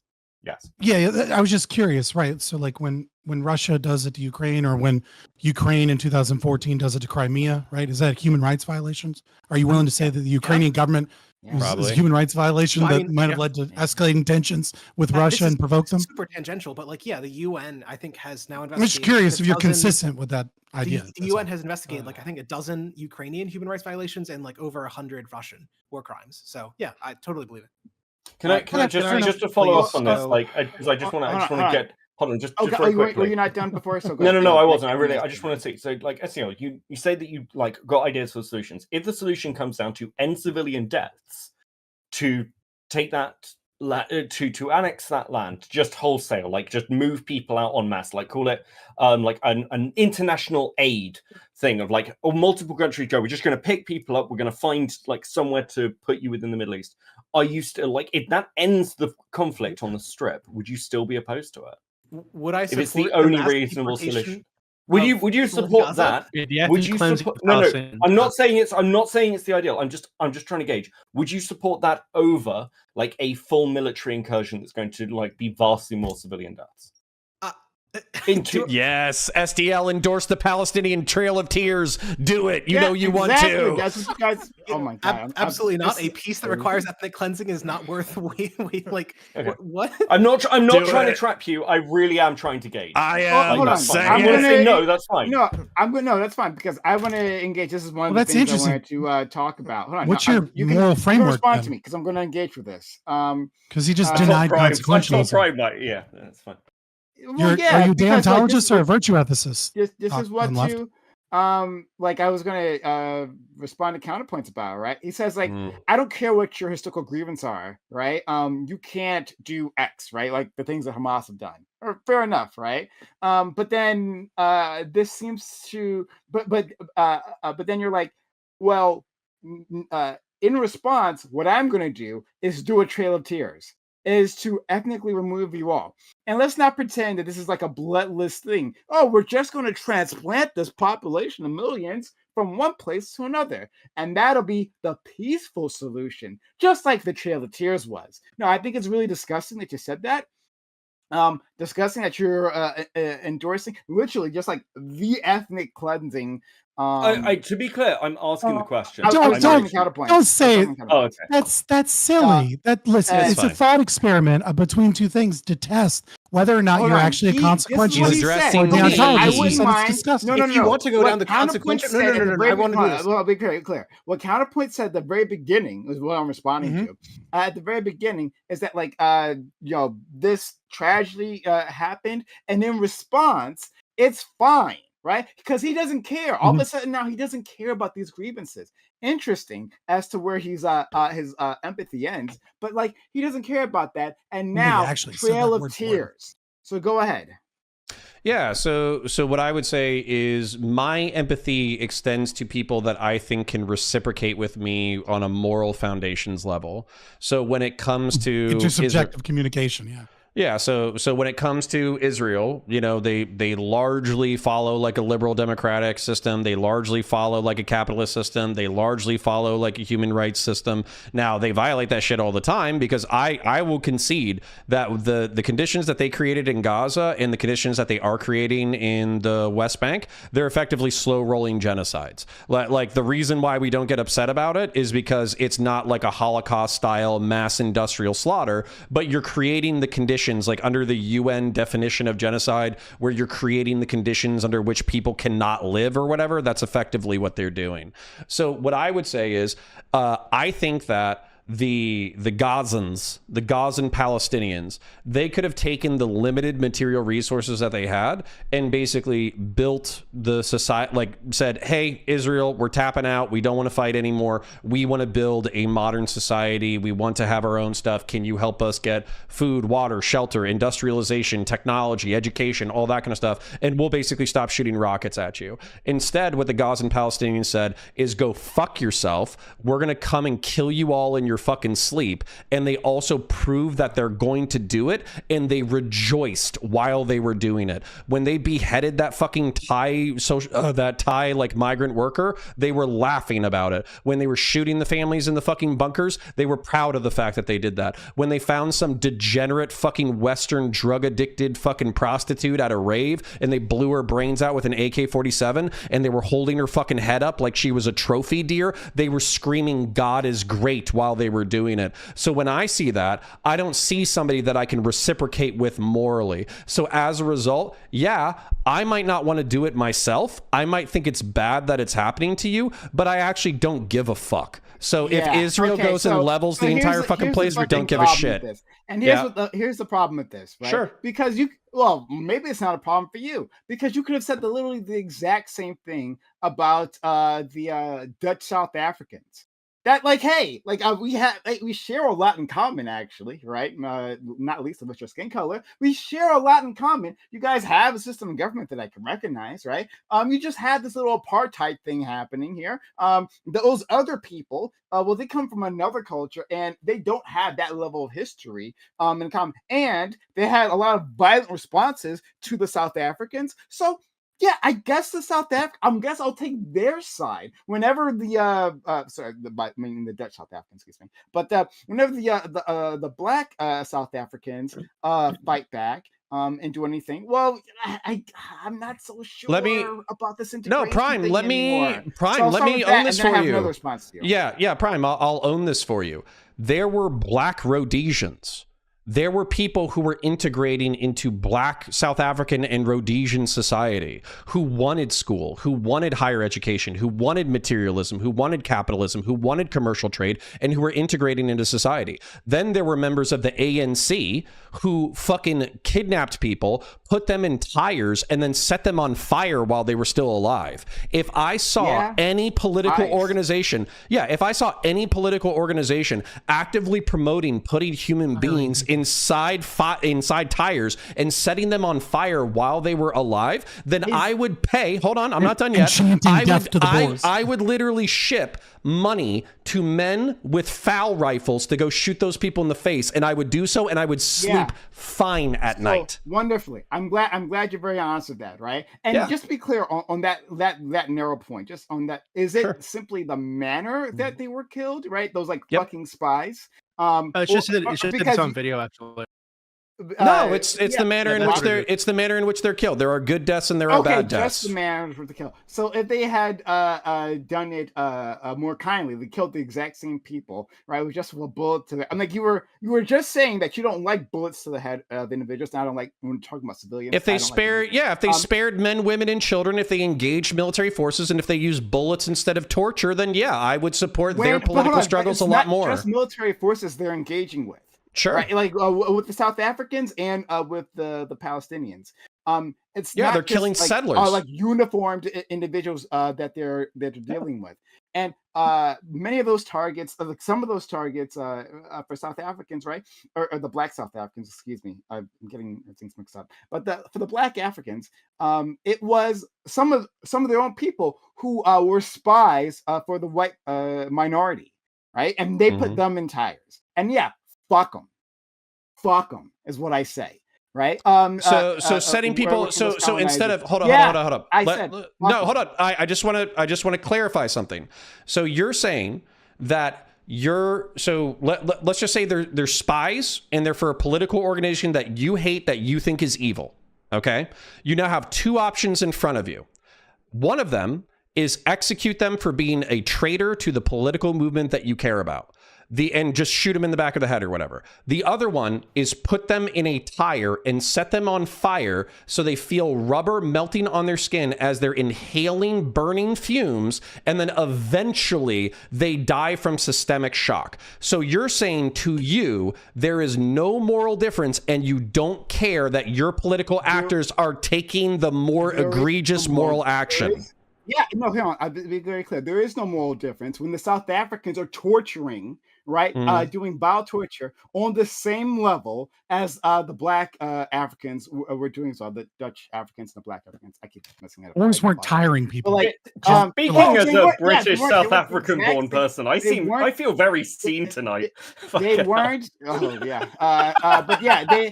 I don't know if the Dutch Africans were like using tires. I doubt it. Particular.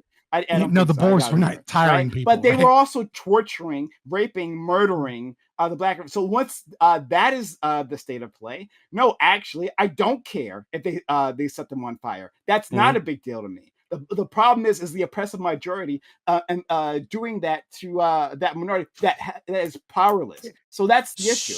And but beyond that, and also the people like the black Africans, like not all of them were like ANC and had weapons, right? So like this is just like one of the ways they killed them. Like they may not had firearms. I just want to put that out there. But the second thing I just want to get to, and then I'll go continue down that list, right? Is that your idea of the Palestinians, if they just gave up, well, then the Israelis would help them out. The Israelis would be like, oh, okay, well then we're gonna do our beautiful space, well, the gay space capitalism in this case, and everything will be good. They're going to get along. That's absolutely not the case, because the goal is ethnic cleansing. The goal is to get rid of them. The goal is to not integrate. So this is a canard that if you just give up, if you just stand back and say we'll do whatever you want, Israelis, that they get integrated into what does Israel want? That's not going to happen. What does Israel want? What Israel wants is for them to govern themselves and stop bombing them. Oh no, that's what giving up means. Hold on. Okay. Democratically govern themselves and stop bombing. And then everyone else can respond. Yeah, I would like to address the points chronologically. So if this is the part of my evaluative moral matrix. So for instance, like I brought up the fact that as a policy, the Hamas was kidnapping, raping, torturing, and murdering people as that's what their infantry, that's what their militant forces are doing proudly right now. And somebody linked me a news link where an IDF soldier bragged about committing a rape against a Palestinian. And in that story, they were showing that that person had been confirmed to have committed the rape. They were charged and they were tried in a criminal court and they were being convicted of rape. So for me, there's a huge difference between rapes and murders occurring in war, as they do, versus it being the intentional policy of the forces that are fighting. And so the moral difference, while so the IDF, we can move to South Africa in a second. While the IDF might be a member of theirs might have raped a Palestinian because they saw them as subhuman.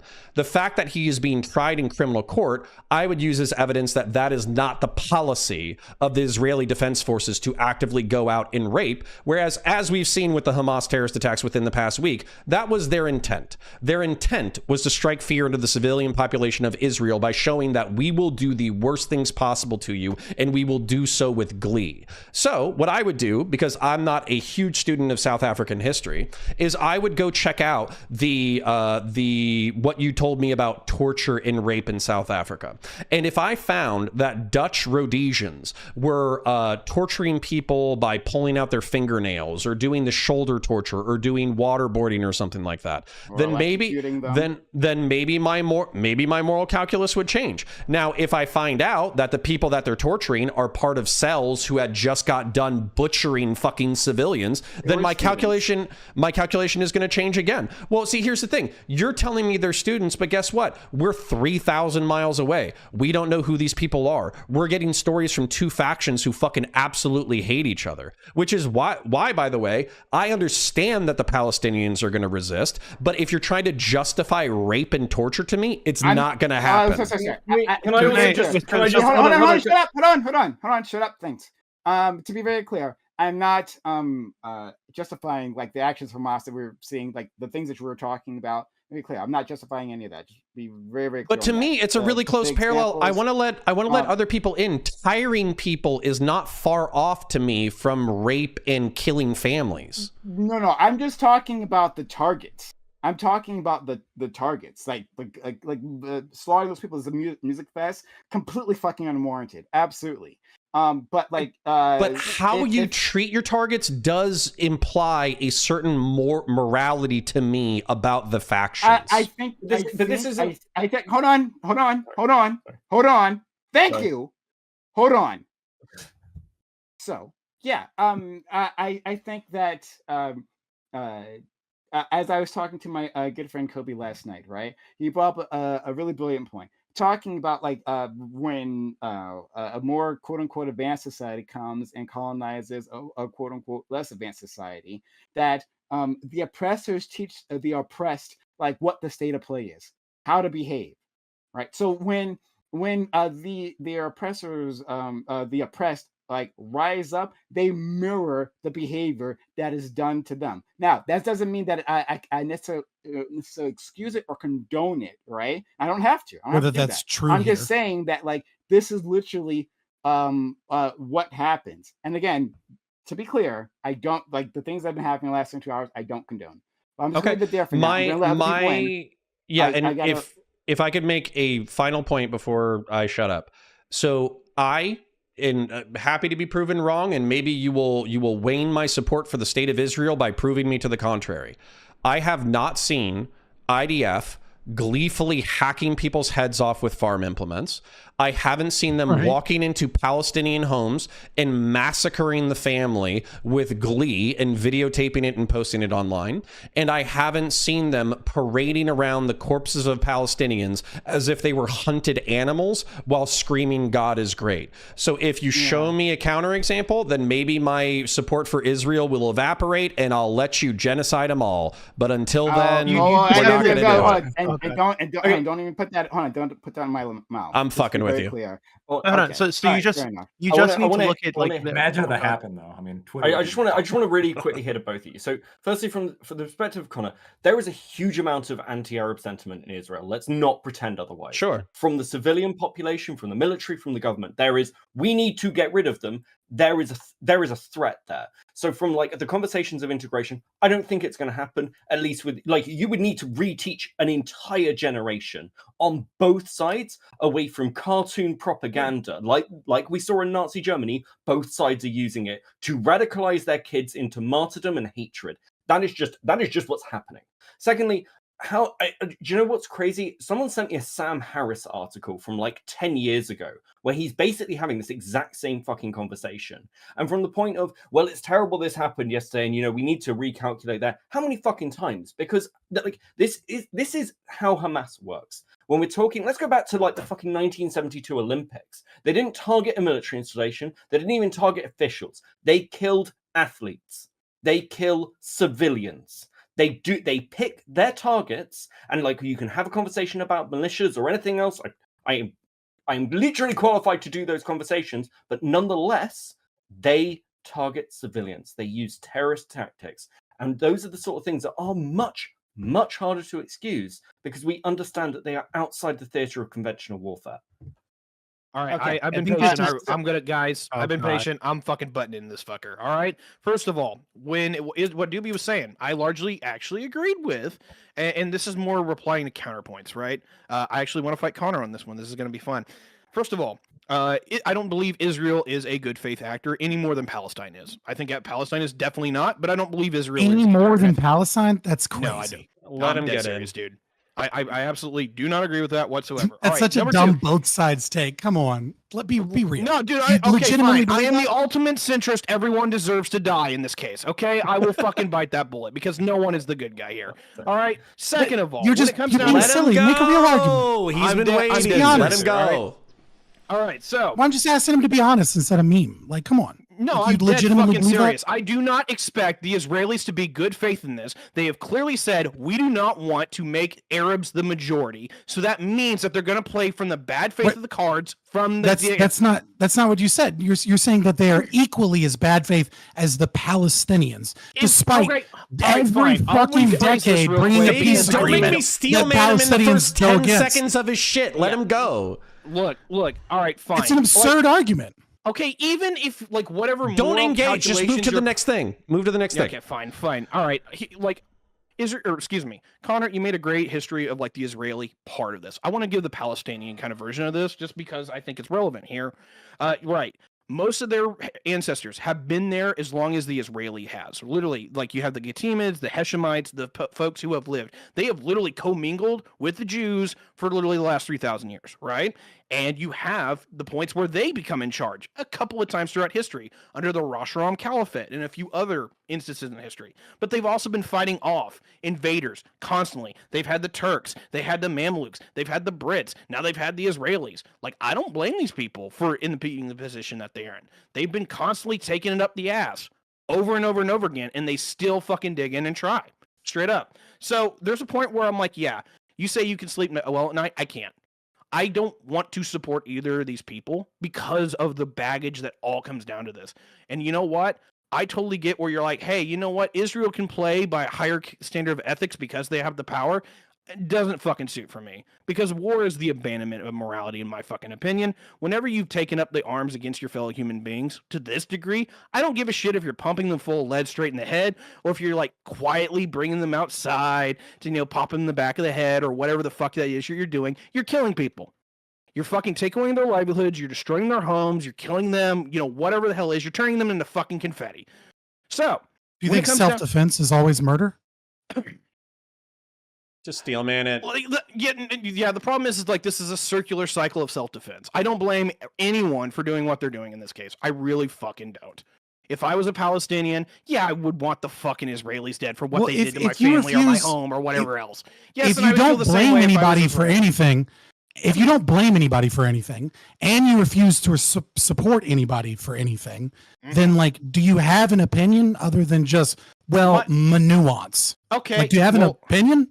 Okay, yeah. Like, what should be done or what to do? Like, what are you talking about? Yeah, if you want my opinion, hey, Brits, I'm sending you in because you made a fucking mess. Go clean it the fuck up right now. Like, if I've had 7 people DMing me asking me to take a monitored stance. Obviously, that's a meme opinion. I don't think you believe the British should invade Israel, right? Like, what's your actual? Do you have any opinion to offer on what should be done or what's wrong? Like, it doesn't make sense. Either you have one or three options in my mind. I don't see anything. Do a pragmatic one. Either one. We support Israel because we say, all right, fuck it. We have a higher cultural affinity to them. We like that they have, Connor made these arguments very well. They have a more liberal democracy. They have a more economic system that we like, politics, yada, yada, yada. And we basically support the soul-rolling ethnic cleansing of Palestine. All right. The other thing is that we can say, you know what? Fuck it. We're actually going to invest in Palestine. We want them to be our friends. And we're going to empower them. We're going to build them up. And maybe they will adopt our way of life. Right? I don't think that's going to fucking happen, but we could do it, right? What's the alternative in that? Oh, the soul-rolling ethnic cleansing of the fucking Jews. Guess what? We're no better in that situation either. What's the third option? Somebody else has to come in and basically be the big guy on top and either assert order over all of these people, or they just try to conquer it themselves and unite the both factions to the point where they see each other as common cause. Because that's the only way this has ever stopped in history without one side getting genocided. Yeah, but you just set up a listen. You just set up a false trichotomy, and then you still didn't give an opinion about what we should do. Why do I give a fuck about what you have to say if you can't even give a goddamn opinion? I don't know how that's more of an opinion besides, all right, cool. Do you really want to engage in any of those three? Like, do you want to be the big guy that comes in with the fucking sword that makes the Palestinians and the fucking Jews hate your guts? I just said it's a false trichotomy. Tiberius, Fabian's asking a pertinent question, which I guess is what should we do? I've heard so far, like Fabian was being a dick about it, but I did hear nuance. I did hear that. But I've heard you earlier say that you're not comfortable putting any weight on either side because you don't want the blood on your hands. So out of the trichotomy that Fabian said, do you have any of those courses of action that you prefer? I've really thought about Israel, Palestine, third power. Yeah, I'm either going to go with you, and this is like 10% tops, is that I would go with you because you're right. Like, we just simply have more of a friendship with the Israelis, even though I fucking can't stomach it. Or I'm going to say the real world answer is, hey, Turkey, you want to conquer the whole place anyway. Have fun. Okay, can I give? I want to let Jimmy respond because I was talking about. So you have nothing to add. Okay, so Connor, like I feel like you are. So obviously, raping, murdering civilians is bad. Okay, I'll give you that, of course. Thanks. I don't support that. Yeah, but I don't see it. Like I don't understand. You're speaking as if it's more humane to like blow someone's apartment building up and then have them slowly suffocate to death under rubble for hours. Like this isn't more humane what the Israelis are doing. You have plenty of examples of them celebrating doing exactly that. For dozens of apartment buildings. There's like 100,000 people currently like displaced right now, or more than 100,000. Right? You'll find videos if you were to look it up of Israelis dragging Palestinians through the streets and beating the fuck out of them, right? Spitting on them, kicking them. God knows what happened to them after the video turned off, right? So if the idea is just that, oh well, it's on video, we see it on video, so fuck them. Well, God knows how much of the shit is on the Israeli side that we just don't see on video. And what we are seeing on video is homes, apartment buildings, residential areas bombed and destroyed with people inside them living in them. Entire families wiped out. So this isn't any better. And you'll find tons of Israeli politicians celebrating this. Right. And leading up to this, you have tons of Israeli politicians regularly comparing the Palestinians to animals, calling Palestinian children little snakes, saying that their options are either to leave or be exterminated. Like there's a long history of this on the Israeli side. Yeah. So I have a binary response to you, and I'll try to go with the defensive one, and then I'll try to go with the part where I agree with you. So I disagree with you that the knocking on the roof is as barbaric as raping someone or cutting their head off with farm implements. So for those of you who don't know what knocking on the roof is, basically like they through some intercom system, I have no idea, it's drone, some shit. They basically start announcing you have to evacuate this building. This building's about to be destroyed, and they do a small explosive on the roof, and it's supposed to be intense enough that people know to evacuate. And on top of that, this tactic I think has been used real for the past, fucking loud. Yeah, so it's been used it's been used for the past like 5 or 10 years. Then they give the people, I don't know, 30 minutes or whatever to evacuate. They give people like just enough time to grab your shit and get out of the building. Then they destroy the building. Now, of course, what happens is I'm sure there's grandmas who get left behind. I'm sure there's chihuahuas who get left behind. I'm sure there's precious heirlooms and memories that get left behind. And also, I'm sure that there's, well, don't leave your fucking baby behind. Don't leave your fucking baby. In a lot of cases, it's not just one building; it's the entire fucking neighborhood that gets bombed. Well, okay, so that's where I was going to say next. When you bring down, okay, this is compared. Okay, hold on. This is compared to the alternative, which was in World War II, where the civilian population was just part of the target, and you just carpet bomb the entire area. So is that more? That's not the alternative, actually. What's the alternative? The alternative would be boots on the ground going door to door to find Hamas. Sure. I agree with you. That's the actual alternative. That's a more reasonable thing to do, actually, even though it's riskier for the Israelis. I agree with you. Hold on. So hold on. That was in my intro, for the record. And fucking bomb everybody there. We agree. They're talking about turning Gaza into a fucking what do you call a city, like an island of ruin? Like sure. Like they're not exactly being like careful, right? Is this rhetoric that's emerging in the past 48 hours? Yeah, that was from, I think it was Bibi that said that. Yeah, if I see my countrymen being raped and beheaded, then I might be a little bit hyperbolic. Wait, prior to that, okay, but all the shit about the comparing the dehumanization, yes, dehumanization is bad. You caught me. Little snakes, tell them that they leave or they get exterminated. Dehumanization is bad. Yep, you got me. Dehumanization is bad. Okay, so I don't know why you're so firmly on Israel's side here. But their war tactics don't seem to be dehumanizing, right? Well, why Israel does bad things. Therefore, we must be on side of insane Islamic terrorists. Right. Why would they? This is a dumb argument. Why would they do the knocking That isn't the argument that anybody's making. Why would they do the knocking strategy? It's the argument you're making. They didn't acknowledge the people of Gaza as human. I've never seen them in favor of Hamas.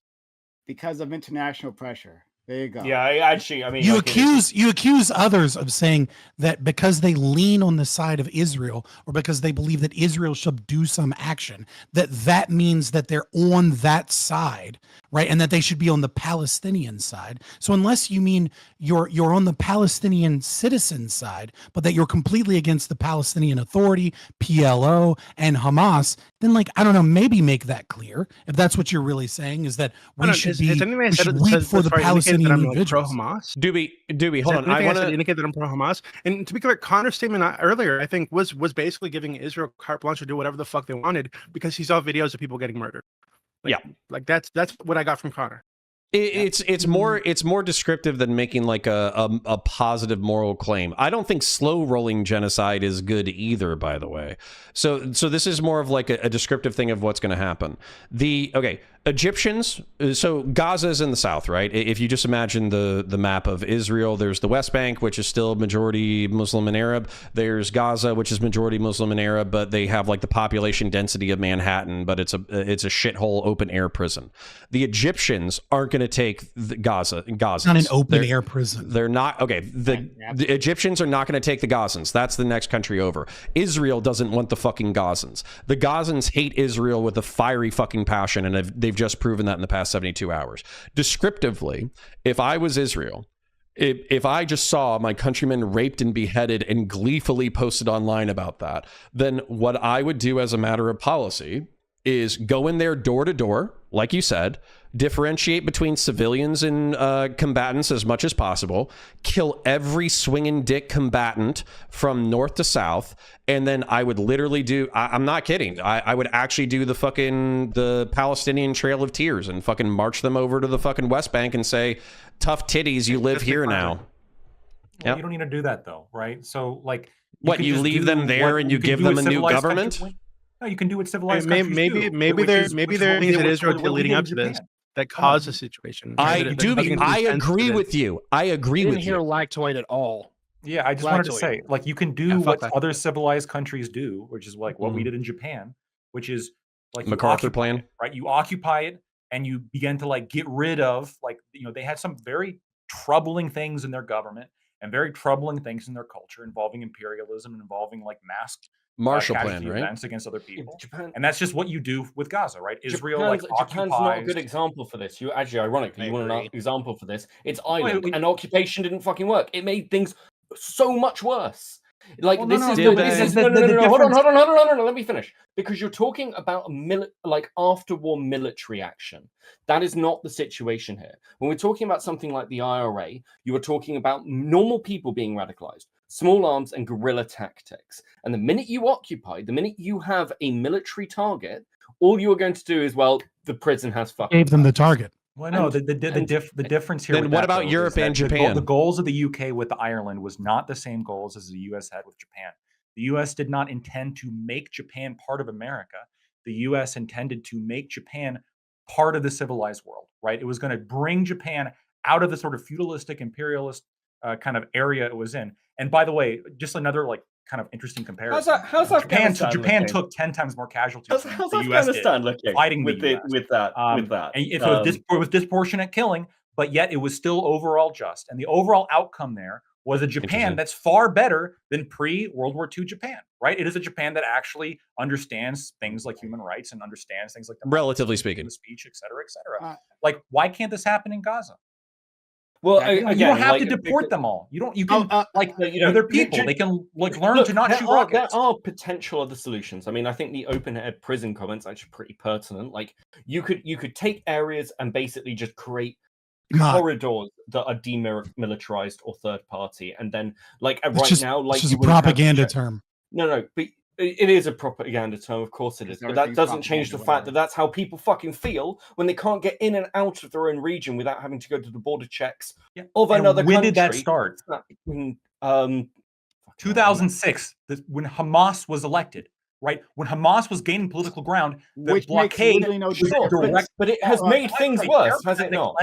When you look at the population growth of Gaza, it's the most unsuccessful genocide ever. Sorry, No. I just want. I'm saying go Beckett. Okay, cool. Yeah, so it makes things. What's the difference between Egypt and Israel here? Beckett. When we've got situations like this, where right now, we've got borders right next to each other. Like, if you want to take another example, North Korea and South Korea, maybe actually a demilitarized zone that's not like owned by either country that nobody can has control over might be another solution. Actually, we're kind of at the point where unless we want to do trails of tears or fucking genocide, maybe there does need to be third solutions, because clearly we've been doing this for decades and it doesn't fucking work.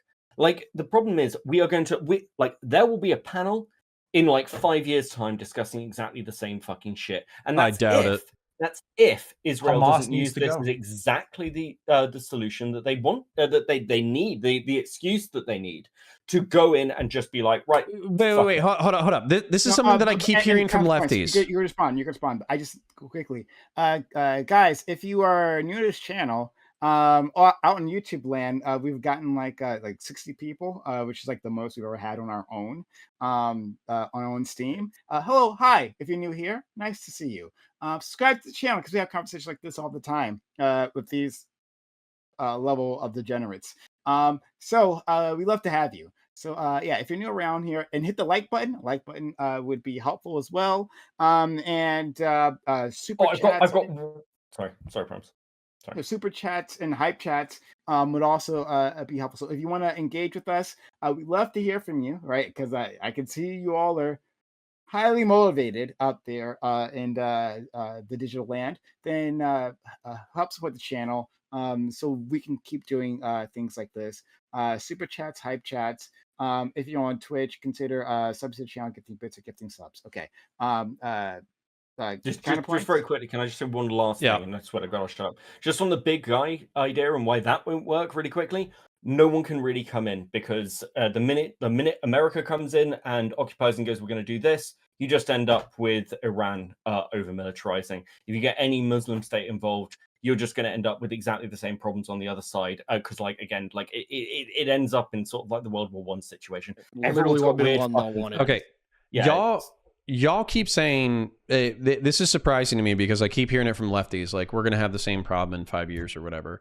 I don't know if you guys understand the scale of what happened in the past 72 hours was. 9/11 was 3,000 dead civilians, and we launched like, I don't know, a $3 or $4 trillion 20-year war. And we're talking about, I don't know, 600 or 700 people dead, and they weren't killed in an instantaneous flash with a plane hit a building, or they jumped off and they smacked into the pavement, or they were crushed by a collapsing stone. All of that seems by comparison pretty tame. Whereas what we've seen instead is beheadings, rapes, and murders, and y'all can act like, oh, well, statistically, more people die from fucking car accidents or fentanyl or some shit. But this is emotionally going to be ingrained in Israel's mind probably for the next century. So I think at minimum, you are going to have Israeli military control of Gaza. You are going to have the prohibition of Hamas as a state. You're going to have the IDF on every single street corner. And if somebody so much as throws a rock at an IDF person or a policeman, they're going to get shot. Yeah, they're going to get shot. Well, yeah. Well, I think there's something important to add there too. Hold on. And then they're basically going to maintain that while trying to do like Afghanistan or Iraq style nation building for the next decade, or they're literally going to deport these people. That's what I'm fucking telling you. Is I don't think in 5 or 10 years we're going to be doing the same shit, because the response that you're going to see is going to be Israel's version of our response to 9/11. I think an important thing to add to that. I think an important thing to add to that as well is that one of the problems that has been that I labeled as one of the causes in my opening statement is that Israel has been incapable of shutting off power or water to Hamas. That has been a thing that every time they attempt to do it, they manage to do it for a few days for small actions to try and stop Hamas. And then the international community is like, that's a human rights violation. How fucking dare you? You can't do this. And so did the Israeli Supreme Court, but yeah. Yes, it is. But I don't know that I agree with that. I don't know that. I mean, I think the existence of a nation state is already a human rights violation. But the idea that Jewish people shall be taxed and have to pay for energy for the group that is another ostensibly nation state that hasn't agreed upon their borders and refuses to be one, and that they have to pay to give them water and electricity so that they can launch terror attacks from them, that's somehow a human rights violation. It's like is that really? I don't know if that's really a human rights violation so much as the real issue here is the fact that it's difficult for the individual. Well, I think it's more so that it's difficult for people from Gaza to leave, right? I mean, we call it an open air prison, which is stupid, right? But it does take. It literally has stupid but accurate. You literally can't leave. Well, okay, I have a backyard. That doesn't make it a prison for my children when I leave people in your backyard. Right? You can leave your backyard. I don't know, man. I think you imprison your children. Your argument is they have walls, therefore that's a prison. Mexico is now a prison because we have a southern border wall. It's not that Hamas like it's a retarded argument. Some sort of threat. I hear you, right? Like, but I'm saying that doesn't change the fact that Gaza is. It could be a response to the fucking tooth fairy. It doesn't matter. But Gaza, as it stands now, is an open air prison. So sure. But hold on. So that doesn't. No, not sure. You just keep repeating a fucking word. It's stupid. You have no defense of it other than it has walls and you need a permit to leave that takes 3 weeks. Yeah, when you can't. That's a prison. You cannot leave. Right? When they control the borders. Yes, you can. And when they deny and they control the resources the entire time. And let's not just talk about the food and water that they're You're right. They supply resources. Let's not talk about that. Let's talk about and they give water and electricity to people that are fighting them. Their enemy. Since the last bombing, they've been denying them building resources. So it's not like since it's just been since the last time the Palestinians have been building themselves back up, right? And now they're in fighting shape. No, they leveled neighborhoods before, and then they stayed level.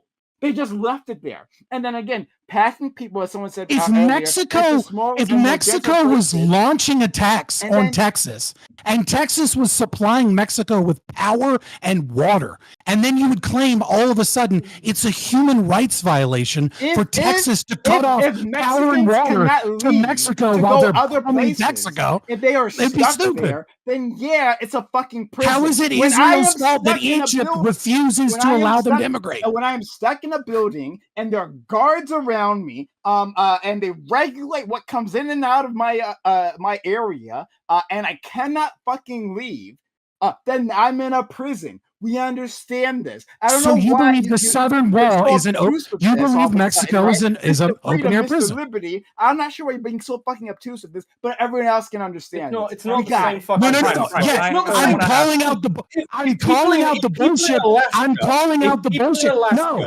listen. No. I'm calling. I'm gonna make. Beckett, shut up. Beckett, shut up. I'm gonna make Prime respond to this. You avoided everything. You avoided actually talking about the argument, and instead just was like, "I can't believe Mr. Liberty, etc." I literally responded to everything. There is a border, okay? A border between Gaza and Israel. They also share a border with Egypt, okay? And you're saying that Israel regulating who can come in and out of a border of the region that regularly bombs them is an open air prison. When they're by that logic, how is Mexico, where we have a border, where we regulate who can come in and out, not an open air prison? Mexico has control of the borders. No, it's no. You're right. I'm not gonna eat up our remaining time with this, right? So I'm just gonna state my point and I'm gonna move on, right? Because clearly Mexico, a country in control of its own borders, where the Gaza Strip is not in control of its own borders, where the Mexicans will decide, hey, I can take a plane trip, right? Mexicans will say, yes, they are. Take a plane trip to Europe. I can That's take a plane lie. trip to the States. I can just do the that. Palestinian Authority could bar people from coming into Gaza. Yes, they could. The United States does not regulate the food, the water, the power that goes in there, the building materials. They don't do any of that, right? They have a wall along. We have a building a wall along our border, but that does not enclose If yes, I would be saying something. Israel doesn't I'd be either. saying something stupid as They, fuck. they as share a you border are. with Egypt. I would be saying, hold on. I would be saying something stupid as fuck as you are if I said this one wall in my room that means a prison when I don't have the 3 other walls, when I can walk around, right? When someone else says, hey, Gaza shares a border with Egypt. Room. So look, and they're blockaded. Gaza shares a border with Egypt. They're blockaded on that side as well. Everyone else who's listening can follow the simple logic. If you can't, don't worry. You're voiding it. Thank you. I'm whooping your ass right now because you're avoiding actually discussing it. Like I said, I'm not gonna eat up the rest of our time on this argument. Yeah, because you're losing. Just for some clarification. Okay, well, just so it seems like a weird, like almost like a semantic discussion about whether or not it's an open air prison. Yeah, it's a propaganda. Sure. Obviously, they're gonna use the rhetorical devices that most benefit their side. Obviously. Yeah, and sometimes you just call out the bullshit. That's fine. Yeah. We can agree there is a blockade, right, of Gaza, specifically from Israel and on the Egyptian side as well. Both Egypt and Israel are part of this. It began in response to Hamas, right? A government which is incredibly violent, was incredibly violent when it got elected, and swore to use violence against its neighbors to accomplish its goals. It's not surprising that you would see a blockade. And I also want to point out that like it's pretty. Would we expect any other country to like provide supplies and electricity to the country they're at war with? They're not like providing the level charge. like you have like a country, you have in this case like a country that like they're at war now, right? They were invaded, right? And during this war, they're being criticized for not supplying electricity to the country they're at war with. They're being criticized for doing airstrikes on Hamas rocket sites when they do the knocking thing first. Like the level of capacity they have to engage with is if Gaza were allowed to have its own capacity, then Israel wouldn't be in that conversation at all. If Hamas didn't rule Gaza, they would. This is not. Oh my God, this is so bold. No. I have to speak this. They would let SDR go. He's been waiting forever. The border crossing with Israel does not have sufficient fuel capabilities to get the power supply that Gaza needs. Even if Egypt was 100% on board with Gaza, they couldn't do it. And Israel also prevents the blockade of basically any serious fuel supplies. So even if they wanted to build their own power, they couldn't because Israel is maintaining a blockade. And you say, oh, why wouldn't any country do this? Again, just the fact that this is common does not mean that it is just. You're talking about millions of people without power.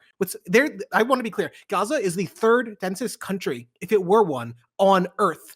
This is like saying, oh, Chicago, we're just going to cut off from power now. These are millions of people completely cut off from power by a blockade. Like when we talk about open air prison, this is why. Because it's not just, oh, Israel is supplying this fuel free of charge. No, that's the Red Cross doing it, not Israel. Israel doesn't give a shit about this place. They refuse to let them build themselves up. Yeah, it's the same size as Detroit. They refuse to let them build themselves up. We embargo Japan as well. I do want to get to got freedom fighters. I want to get to Juby and then Beckett. I just want like quick clarification because I think we're probably more willing to accept terrible claims about Hamas or the Palestinian terrorists, whatever you want to call them. Because they're brown, and when they're on video, they're kind of jumping around like fucking animals, crawling Jews over are brown each other. too, but not all of them, right? Not the Ashkenazi. But well, my question is there any evidence that anybody was raped? I'm finding like one report from somebody who was allegedly at the rave, right? Who says that these people were raped next to their friends' bodies. Yeah, I saw. But there's no evidence that. Yeah, but there's no evidence aside from this one guy saying it, right? And I think we need to be careful because there are going to be propaganda on both sides of this, right? You have Palestine right now, or Hamas right now, claiming that that Israel is using white phosphorus. Not a lot of strong evidence for that right now either, right? So like, I think we need to be careful about saying that the people are being raped and tortured, etc. Because please, I never brought it up. I've also seen videos, right, of these Hamas fighters, gathering up families, and the officers or whoever's in charge is telling them, hey, treat them with dignity, treat them with respect, don't hurt the women, don't hurt the children. We have like human consideration or some shit like this, right? So like, I think we need to be careful about what we're saying happen. Okay. I am not going to be careful. The reason why I'm not going to be careful is because there's a video of a IDF soldier, female allegedly, and basically we're debating, on the internet right now. She's in gray sweatpants. We're debating whether or not the brown stains on her sweatpants are dried blood from her rape, whether or not it's shit from her rape or her shitting herself in fear, or if it's dried blood from another murdered person. So for me, no, I don't give a fuck. And on top of that, there's long history of jihadist militants using sexual humiliation as a part of their tactics. So no, fuck these people. And by the way, here's the other thing. Here's the other thing. What are you talking about?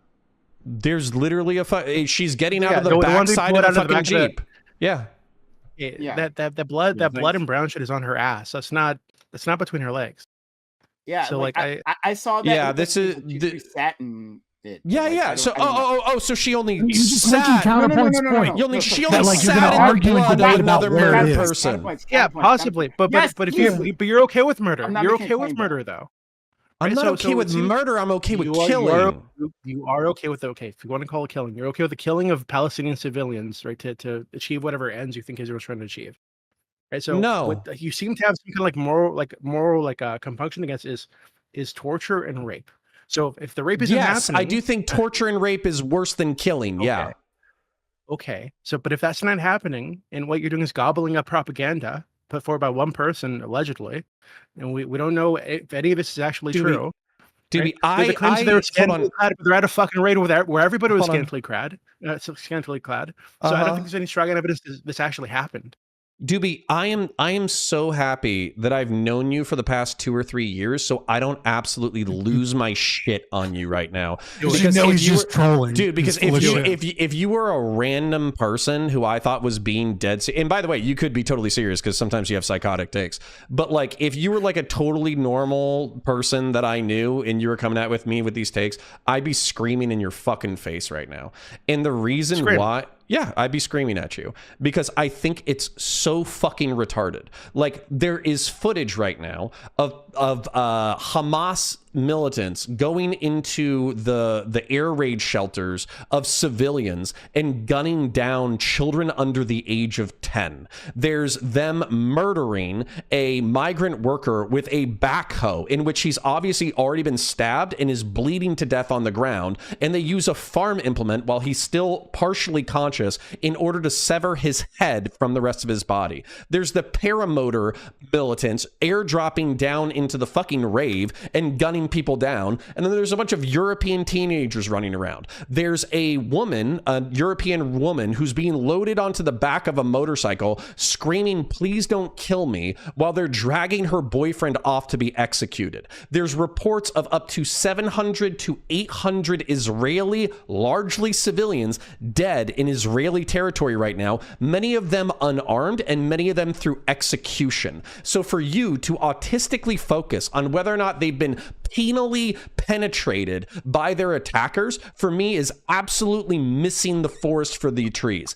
I would happily execute every member of Hamas in my own backyard today if legally authorized to do so. Yeah, sure, fuck it. We would literally, we would take all of the videotape of all of the actions of Hamas fighters and we would execute them in the way that they killed the civilians. So if they were gracious enough to give the civilians that they murdered a bullet, we'll give you a bullet. If you murdered somebody with a backhoe nice and slow, we'll kill you with a backhoe nice and slow. Since this is the area, this is the area of the Old Testament, then we'll go ahead and implement some Old Testament justice. Sure. Okay, so this is what doesn't make sense to me, right? Because you are moralizing again about civilians being killed. I agree, that's bad. But it seems like when Israel kills civilians by bombing the buildings that they're in, suffocating men, women, and children in their homes who are just fucking civilians, you make excuses for that. They're not targeting them. Right? These are not the same. They are targeting residential areas in the most occupied by one of the most densely populated areas. Okay. Why? It's more dense than Singapore. Okay, again, why, it's one of the most densely populated areas in the world. Why? So if you're going to say, because I just answered you, right? So yes, there's that's not the whole answer, and you know it. Some of the people there are Hamas. Okay, fine. All the other people there are fucking civilians. Right. So the correct answer there would be Doobie, if you want to say do special forces raids, I'm going to agree with you. Let Doobie finish. No, but you're not, because you're justifying. You just said it when you're saying why. You're justifying them bombing those buildings that have civilians in them. So you care less about those civilians being crushed by their fucking apartment buildings, being suffocated under rubble. Than you do about the fucking guy murdered by the backhoe. Right? Everybody pause. You saw him die. Everybody pause. Pause. That doesn't mean the other deaths didn't happen. Doobie, steel man me. Why do I care less about Palestinian civilians cohabitating with Hamas leadership cells? Why do I care less about them than I care about the people at the rave or the Thai worker? Why do I care less? Please steel man me. Go ahead. Okay. Hold on. I can't, because I think the position's ridiculous, right? Because if you're going to say, oh, well, they're cohabitating with, if you can't steel man, then you have no argument. Please stop, please. You're cohabitating with the Hamas leadership cells. Well, shit, they have nowhere else to fucking live. It's an extremely densely populated area, right? So then let me tell you why. Ridiculous to say that. Let me tell you why. From their perspective, I think this gives justification. I will too. This gives justification to the Palestinian or Hamas perspective that these people that they killed are not just civilians, right? These are settlers. These are colonials on their land. No, I'm not just trolling. Shut the fuck up. These are settlers on their land. Why would I shut the fuck up? They're not just civilians. These are people who are in illegal settlements. Well, I just want Doobie that belongs to them, that are part of the state, that is actively oppressing them and has been doing so for decades, right? So these aren't just civilians that they're killing. Doobie, shut up! You can't steel man, and you refuse to. If you can't steel man, you need to let. If you can't steel man, you need to let Counterpoints. Fuck me. Right, okay, firstly, very quickly to Lactoid's point earlier. Yes, we give international aid and make sure that gets through. That was a big fucking conversation in Syria. You make sure that people have the resources they need and that people like the Red Cross have, like, access. Otherwise, it is seen as a fucking crime. What the fuck are you talking about? Secondly, from the perspective of just looking at tactics, not just here by Hamas, which actually, do you know what? If you want to give any credit to Hamas, even by the standard in the scholarship, it's considered more moderate than than groups like ISIS, or at least it was before this. And like when we're looking at like the actions of Islamic terrorism, the use of civilians as human shields is used constantly. There are constant stories from like Iraq and Afghanistan of soldiers like having kids come up to them so they're in one place, and then a fucking suicide bomber coming in to kill a soldier and fucking Muslim children who are near him. There are stories of like they'll send kids out into the street to stop armed convoys so they can blow them up. Like the use of civilians as human shields because they know that their enemies will hesitate. And I want to ask this question because I think it's pertinent. If this was reversed, if Israelis were holding up civilians, if they use them as human shields like the way ISIS has done, let's just like differentiate out for a second. Do you think Hamas for a second would fucking hesitate? Of course they wouldn't, because they're prepared to kill everyone, not just active combatants. And also, that is a legitimate and how much difference between let me speak to this. The claims of human shields. Clear, they do use human shields. The IDF does use like children as Palestinian children as human shields. We've seen. They use Palestinian children. They don't use their fucking own though. Yeah, they're not real people. Like again, does that make it better? There's a difference. No. There is also a difference with this. There is a difference with this. The IDF has used like people like they've used civilians to surround them, or they've moved through regions hoping that will stop them getting shot. They haven't held their own children up. Or in, like, I think 2 cases where Islamic insurgents have literally held their guns on the shoulders of their own children. These are clear fucking differences. No, there isn't a clear difference. I like the fact that they That's didn't bullshit. Use their own, that's cope. That's crazy. That's crazy. Right? Like, yeah, they didn't what is? Drag if you are prepared to march your own children for your cause, and I guess somehow this is better. They use their own children. They use other people's children, and not just when they were just going to areas that that insurgents might be in. No, when they're clearing houses for demolition, like they'll go in there, they'll have kids in front of them, like, oh, there's a guy I need to get. They'll take their kid and have the gun to the back of them and then move in. We've seen those videos. So don't bullshit me. There's some fucking difference here. There isn't. And I wonder what you think about Israel militarizing their entire population by having a military service be mandatory once you turn 18 for the entire fucking population. So like, yeah, you can see you agree with that, right? But like, but how do you square this being like a civilian population, quote unquote, when Israel's requiring all of them to be militarized at 18? When you are part of, can I answer the fucking question? Do you think directed at me? Do you think that all South Korea? Let me just answer the fucking question.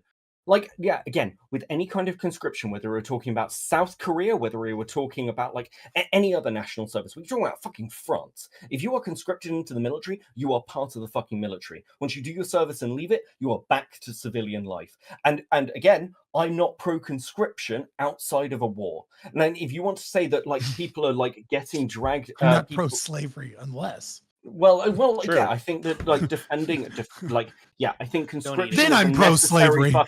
It's a necessary fucking evil. Like it's the fucking. I don't want to get into a fucking libertarian argument with you, Scott. But at the same time, it's like, yeah, when we've got those people who are currently serving, and by the way, there is footage of those videos of student soldiers huddling in a bathroom about to get fucking gunned down. It is a fucking horrific situation. But yeah, we understand that when like people were conscripted into World War II, they became soldiers, right? And when they were conscripted into Vietnam, they became soldiers, right? And we talk about them separately because they've gone through the training. They've got like the ability to in some way defend themselves. Well, they are armed. Civilians are not fucking armed. Yeah, so I want to that briefly. That was a lot of time spent with doobies trolling, but okay. Go ahead, Sock. Sure. So when the homes that are attacked, they're generally the homes of a Hamas member. However, this is one of the third densest places on Earth. A Hamas member is just some guy from the West, from Gaza, right? It's not hard to be some guy's home that's also around 1,000 other homes. When Israel is saying, yeah, we're attacking Hamas members, they mean just some guy in Hamas. There's thousands and thousands and thousands of those. The idea that this is like, super targeted, precise locations on the remote training camp for Hamas or whatever is complete bullshit. Like, in fact, if anything, the leadership of Hamas is in Qatar, a US ally. Do we give a shit? Do we stop them there? No. Like, this is... I'm sorry, the idea that we're doing some like super intense targeting of Hamas, or Israel is doing some super intense targeting of Hamas, when most of the time they're just attacking some guy in Hamas, seems absurd. It'd be like saying you're attacking like a gang or something by bombing like the corner of a city block or something. Okay. I want to add on to this for a minute. Please, Connor. Sure. Like, because I'm going to add on to this too. Okay. First, I will still be in the argument where Connor was laying out where, hey, look, you're giving aid and comfort to combatants, and particularly immoral as shit combatants of that. But at that point, I really don't give a shit because you've taken up arms. All right. When it comes to like the backhoes part, yeah, is it horrible? Is it disgusting? I really don't give a flying fuck about like how morally precedent it is to kill somebody with a backhoe versus 30,000 pounds, or excuse me, I cannot say this right, 2,000 pounds of laser guided hate from 30,000 feet. I really don't give a shit about that difference. I really fucking don't. But what I can say is that when it comes to the Israelis, while I think that they have tried to hold to at least a higher standard in some regard, let's be real here. Don't tell me that every apartment block that they ever fucking bombed, they knew there was a Hezbollah person in there. They absolutely fucking didn't. For the same reason that we had an American attack video, or American video of an Apache attack helicopter gunning down Iraqi civilians. Like, this happens. Let's not act like where everyone is a conscious moral actor who does all the right fucking shit, because I sure as fuck wouldn't. Wait, I saw that video. They thought they were carrying rocket launchers. And they were traveling with militants. And they were fucking wrong. But that doesn't make any sense. To be very clear, right? About because this is the point that we've been talking about for a while, that Hamas, like, they're hiding among the population. There is literally nowhere else for Hamas to be. Now, this is not defense of Hamas, but I'm just like stating the reality of the situation. There is no place else for them to be.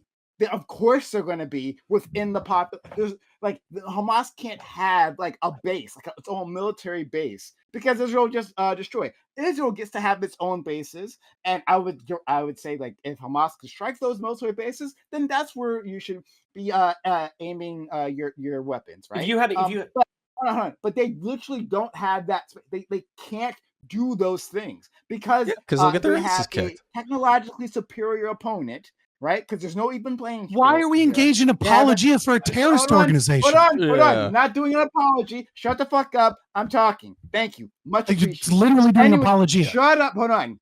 Shut up. Let him go. That's not what I'm doing. I literally said that at the start. So shut the fuck up. Thank you. Any which way. Yeah. So they have no space to do this. So like literally the reality is that all those targets are going to be civilian targets, right? Like we're like, well, where's Hamas going to hide its missiles, right? Yeah, it's going to be someplace where people are living. Now again, not saying that this is a good thing, and I'm not saying that the Israelis can't respond to this, right? Not saying that at all. Just like let's understand this, that like there are people are acting as if there's some sort of alternative, and Hamas is just choosing, right? Just because that this is what they're going to do. That they're going to hide their fighters among the population. No, they're just people among the population, a highly dense place that are just living there. So your response has to be tailored to that. That's all we've been trying to say. Would you make this argument for neo-Nazis in like an American city? Oh my God! Please let me go. I would not bomb an American city to get rid of some neo-Nazis. No. The better response is Israel does have bases separately, but yet Hamas is still targeting the civilian centers. No, I agree. No, the suicide bomb Tel Aviv. You know what I mean? Hold on. You heard what I said previously, right? Right. But what you said though, right?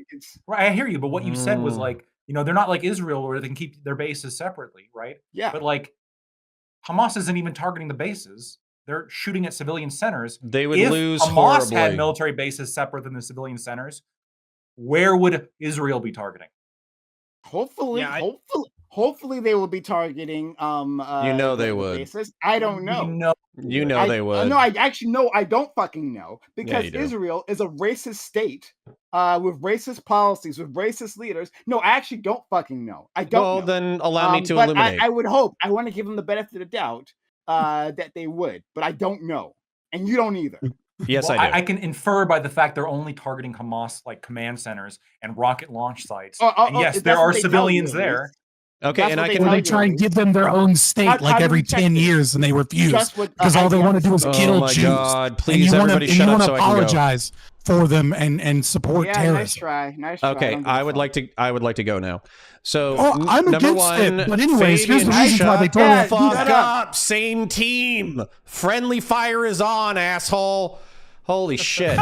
All right. I'm not on your side. I'm an anarchist. Trust. I know. Jesus Christ. All right. So anyways, all right, number one, gotta address the helicopter issue because Lactoid addressed it same time as I fucking did. It's called Collateral Murder. You can watch it. And what it actually is it's a bunch of fucking reporters walking around with Iraqi militants a block away from where a fucking Humvee got IED'd earlier in the day, and they had been taking fire from that same location earlier in the day. So it's journalists walking with militants towards an army checkpoint where army soldiers had been killed only a few hours earlier. A helicopter misidentifies their camera equipment as rocket-propelled grenades, and by the way, in the fucking camera footage, it looks like rocket-propelled grenades, and then they light up the fucking group, and they kill militants, and they kill the fucking camera crew. So by the way, skill issue. Now, there is a fucked up part of that. There is a fucked up part of that video, which is some people come in order to evacuate the wounded and the dead, and as a result, they light up the fucking van, which I did think was fucked up.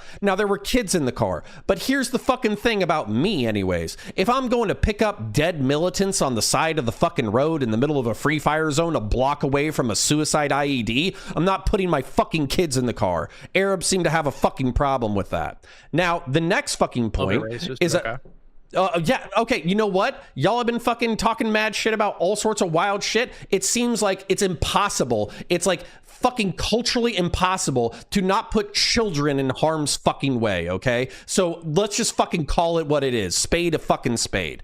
Finally, what I would say is Lactoid said that you could infer that Israelis wouldn't be targeting civilians intentionally if they had normal, standard military targets to go over. The reason why you can virtually guarantee this shit is because you know where the kinetic missile without a fucking explosive payload comes from? Israel. You know the reason why they developed it? Is to reduce casualties. You know who adopted it?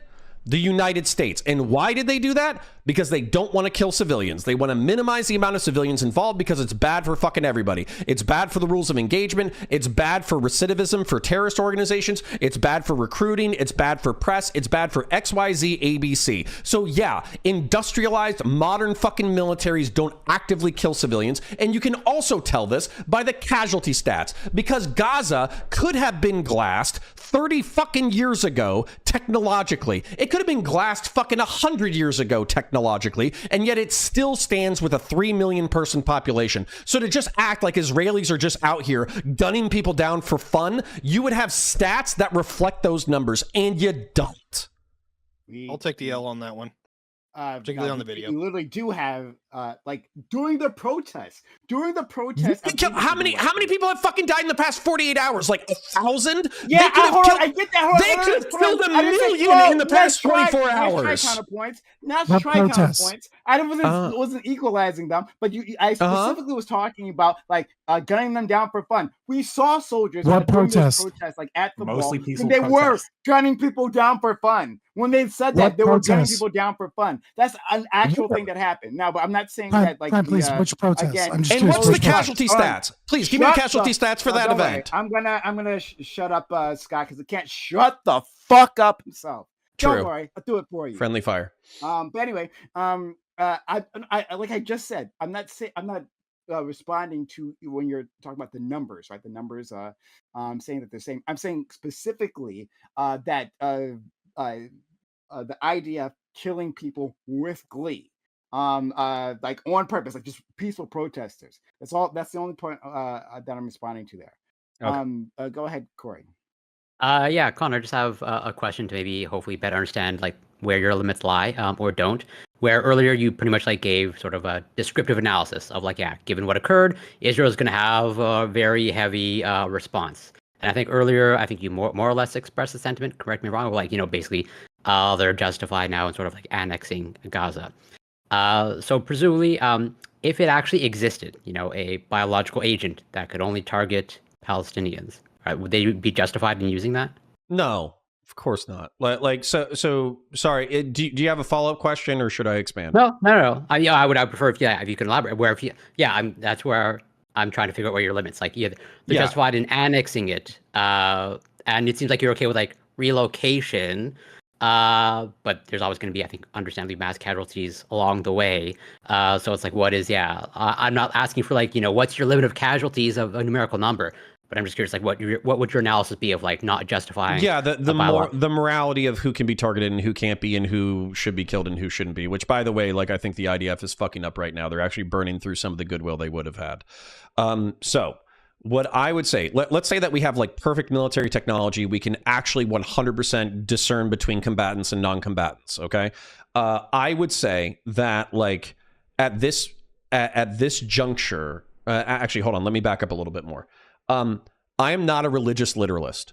I don't think that the Christian God is, any more literal than the Muslim. Obviously, it's all Jehovah, but still, like, I don't think that like Judaism or Islam or fucking Christianity or Hinduism or Sikhism or whatever, I don't think they have a monopoly on righteousness or goodness or human behavior or whatever. So as a result, I'm not a religious supremacist. Same thing with like ethnicity or race. Like, I think that culturally there's correlated behaviors that happen with different groups, and you can point those out as a general trend. But I don't think that like some Gazan kid born in the shitty parts of fucking Gaza is predestined to become a terrorist piece of shit, and we have to like Minority Report Hitler in the crib, fucking kill him before he becomes a terrorist. I don't think that shit at all. But I do think that people are products of their environment and their training and all that kind of stuff. And as a result, you have to deal with what is. So what I would say is ideally you would have a military. Okay, I think the centrist position would be a military occupation of Gaza, trying to nation build it and trying to prohibit Hamas from existing, and then as a result creating a semi-functional society in 30 years. I think that's the centrist position that is realistic. I think that's the semi-realistic position based off of what's happening. I think that there's enough political momentum and enough hatred on behalf of Israel and enough anger from the international community that Israel probably could, if they were like smart about it, they probably could empty Gaza into the West Bank after they had literally killed every Hamas fucking person. And they could say, oh yeah, we'll let people back in, and they could just never let people back in, and nobody would give a shit. Okay, quickly, Becky, I know you want to head out, so you can give your outro quickly. Thank you. Yeah, I think, look, this has been an actually interesting discussion. Thanks so much for having me on. I don't know everyone here, but I know most of you. For SDL, I wish it was a less fucking depressing topic. But yeah, fuck it. Like, I hope whatever the fucking future is, that civilian casualties are kept to a minimum. Killing civilians is never fucking acceptable. And yeah, I hope all of you have a good night, and people out there, and like both Ukraine, Israel, and Gaza, I hope people stay as safe as possible. Thanks for having me. Take care. Take care. Be well. Good one. Thanks so much. All right. Let's continue on. I'll unmute our friend. Our friend Scott. And does anyone else want to jump in right now? Is there anything? Brandon? Oh, Corey, did you get a chance to speak before? You had your hand up. No, I totally got to ask my question to Connor. Okay. Well, I was just asking, what protests? You muted me because I kept asking you which protests were you talking about. You said where Israel opened fire. 2018 and 2019 border protests. Yeah, the border protests. Yeah, Okay, I was just asking because I was curious if you were talking about the 2000 protests. Okay, and then my counterpoints would be on stats. So probably I'm gonna be a smug asshole about this, but I'll try to keep it chill about it. So opening fire on fucking unarmed protests, fucked up. Not really big fan of it. Let's just put it that way. But what I would say is that like when you have if you were looking at a genocidal regime, which by the way, I've already said multiple times, I think that what Israel is doing is a slow rolling genocide according to the UN definition. But if you had a fast genocidal regime, if you had a Nazi level regime, like you would see 30 people dead on that day alone. You would see 30 people dead the next week, 100 people dead, 100 people dead, 100 people dead. You would see tens of thousands of dead every single year because they wouldn't be trying to play by the nice liberal Western fucking rule book. They would just be like, yeah, fuck these people. They would their actions would match their rhetoric. I mean, it's very possible that's what we're going to see. I would say I wouldn't give him credit for being fast or slow. I think it's still I still think it's evil. I don't understand. I don't understand this idea that we're gonna throw out the term genocide, right? And like we're gonna skip ethnic cleansing and go straight to genocide.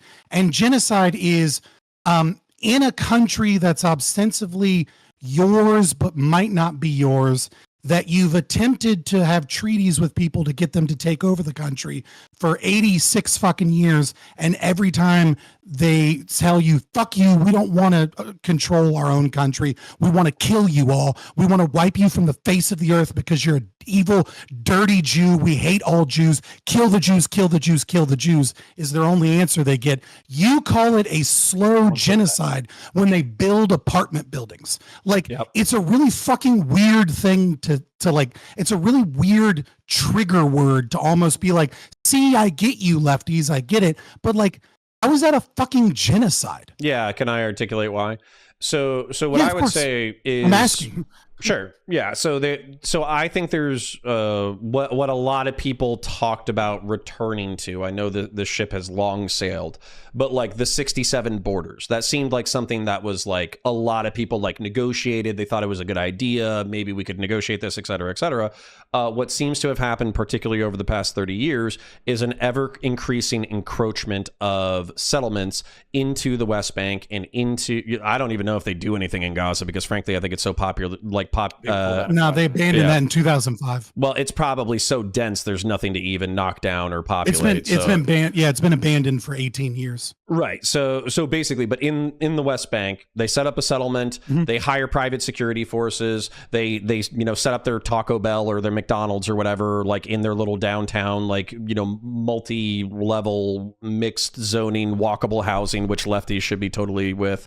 But then they provide electricity and cable and power power and water and all that kind of stuff, but that routes back to like another Israeli settlement, or it routes back to Israel itself. And then eventually what happens is there's like some kind of dispute, some kind of fight, whatever. IDF moves in, and then eventually they annex the territory. And this is repeated like over and over and over again, to the point that if you look at the map, like it's expanded, like I want to say since like 1970, they've effectively evaporated 70% of the territory that was claimed by Palestinians. So for me, if I was a betting person and I was just noticing the trend, I would think that the Israeli goal would be to maybe keep 20% of their population as Arab Muslim, but then literally expel everybody else up to the River Jordan.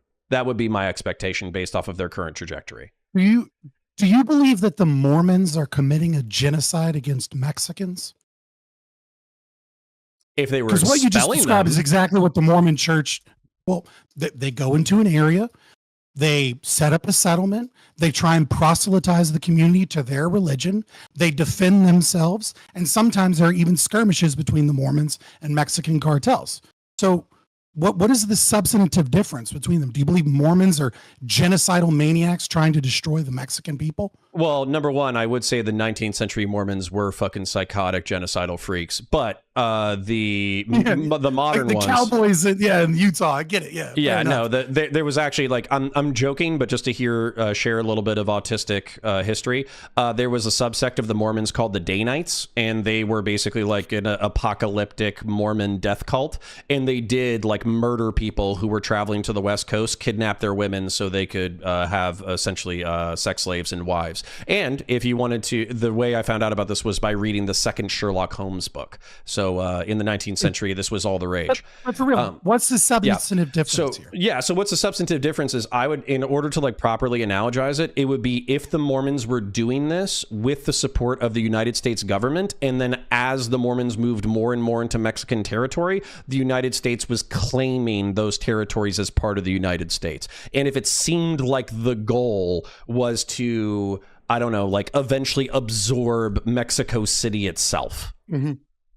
So what you're saying is, because to me, what it seems like is everything described is fine at an individual level, but it's wrong because a nation state is using it as a means to expand their territory against what isn't a nation state, but is a presumed promised nation state sometime in the future that they refuse to take over and that they refuse to self-govern. Just to cut at the moral core. It's weird. Well, hold on. Yeah, let me cut at the moral core of what I think you're arguing, or at least let me try to come your way a little bit. I think that if Jews, kind of like what you were talking about in the 19th and early 20th century, if Jews were moving into unoccupied lands, they were homesteading them, they were developing them, they were peaceful with their neighbors, they didn't shoot anybody, and then as a result, they had relatively peaceful relations with their neighbors or whatever, no harm, no foul, basically. And if that brings up the values of the lands and they trade with the Arabs as peers and everybody's happy and all that kind of shit, I don't even think the lefties would be bitching about that. I think what people are bitching about is the fact that then they assume the authority of the nation state. Then they get into what seems like instigated fights on behalf of the settlers, and then they use those as pretext to expel the people from the land that they've been on, which some people were arguing earlier, generations. Now, whether or not you're talking about 100 years or 1,000 years, for me, my family's only been in the United States for 100 years. I've only been in Florida for 30, but if somebody tried to evict me from my current home, I might shoot them. So that part's understandable. Like I definitely agree that like the state of Israel often, I don't know, often is a subjective term, right? But we'll say it does, at least in some cases, evict people, and when doing so, will often enough, right, use trumped up charges or some form of violence in the area that works in their own benefit to expand their own territory. The problem that I have with that is that we have a group of people that their only means of survival is foreign aid, and they refuse to self-govern. Maybe not all of the people, obviously, right? There are plenty of Palestinians Palestinian Arabs that I'm sure would love to govern themselves. And they've attempted to go to Jordan before, and the Jordan, monarchy treats them like utter dog shit and treats them worse than Jews ever treated them. They've attempted to go to Egypt, and the Egyptians genocide them way more than the Jews ever will. And they've tried to do the same thing in Lebanon. And, after that civil war and those issues, they treat them way worse than the Jews are absolutely the nicest people to them out of everybody else in the region, right? And yet it's not fun. It's not great for them. And I understand that there are people that want to self-govern. But if we're working under this concept of nation states existing in the area, and you have this giant mystery fucking zone, and you have these terrorist organizations that are essentially in control, right? Like you have, the PLO and Palestinian Authority, it's very common that they were basically one and the same thing. And the Oslo Accords even recognizes the PLO as an authority, when establishing their own self-governing. And then, so like the question becomes then, well, why is it that Israel can't do anything with this land? Is this land forever in limbo, and we just constantly call them the oppressed minority, and we just constantly support terrorism from this area that is the most vile anti-Semitism and violent behavior against Jews, and the Jews are just forever supposed to give them food, give them water, give them trade, give them power, and every time they get a little naughty, it's wrong? Like, what the fuck do we do here? I'm going to let Does Prime anybody and SD have a solution? I'm going to let Prime and SDL take that. But Prime, it is past 11. Can I shout out? Yeah, go ahead. Okay. So I parasocially love you all. I didn't have a cardiovascular event. I live for another day. So maybe next week you guys will get them next time, boys. Yeah, maybe next time I'll die on stream. We'll see. But no, I appreciate it as much as it got heated and all that kind of stuff. I actually did feel like we covered some ground that needed to be covered. Anyways, so if you want to check me out, 90% of what I do these days is Warhammer. So if you check out Counterpoints 40K on YouTube, it's going to be Warhammer Science Fantasy breakdowns. It's relatively popular. It's doing quite well. We're about to break 55,000 subs, which I think I was here only a few months ago celebrating 40,000 subs. So it seems like the growth is doing well. So go check that out. And then if you want to check out debates, we rebranded our VOD channel as Counterfire. I will be launching a weekly debate show with Brianna Wu probably within the next month. So we'll be reviewing news stories and all that kind of stuff. And then also we'll be posting VODs and debates like this. So if you want to see me be racist against Arab people and Muslims while explaining history and then also making some anti-Semitic jokes, then check out that channel. And then also finally, there's a very neglected essay channel called Counterpoints listed down in the description, but I'm going to try to get some content on there as well. So I appreciate you guys. Parasocial love to you and yours. Prime, I'm looking forward to us continuing and enriching our professional relationship, even if we yell at each other. Absolutely. And it's only true love coming from me. Fuck this parasocial shit. Love you too, bud. Yeah, you're a fantastic friend, and I'm really glad you came here. You added so much to this conversation, and hope to see you again soon. Have a good one, friend. All right. Love you guys. Love you, Ty. Bye. Yeah. Yeah. So I'd like to deal with what Scott has asked us, but first, SDL.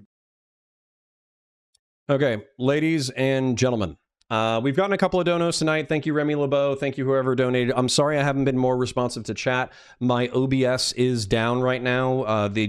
So OBS is functioning, but the docs have disappeared, of course, because even though we have a nice camera and we got a nice mic and all that kind of stuff, it wouldn't be OBS if they didn't do an update that then basically forced me to re-download, restream, and reset up my live stream setup and all that kind of stuff. I want to apologize to everybody at home for not being more active on the politics side, just to kind of give you insight into what we're doing. Obviously, we're knocking down the hatches on Warhammer 40K, knocking out content left, right, and center, getting good metrics, etc., etc.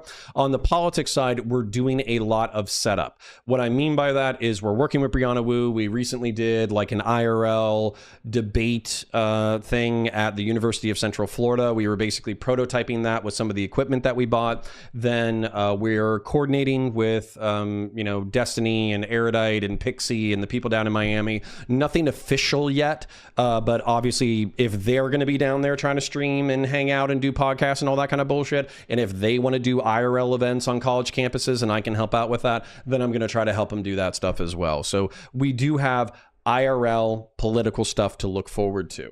Now, we did have good numbers tonight. We had like, I want to say like 110 at our peak on YouTube. We had 20 or 30 on Twitch.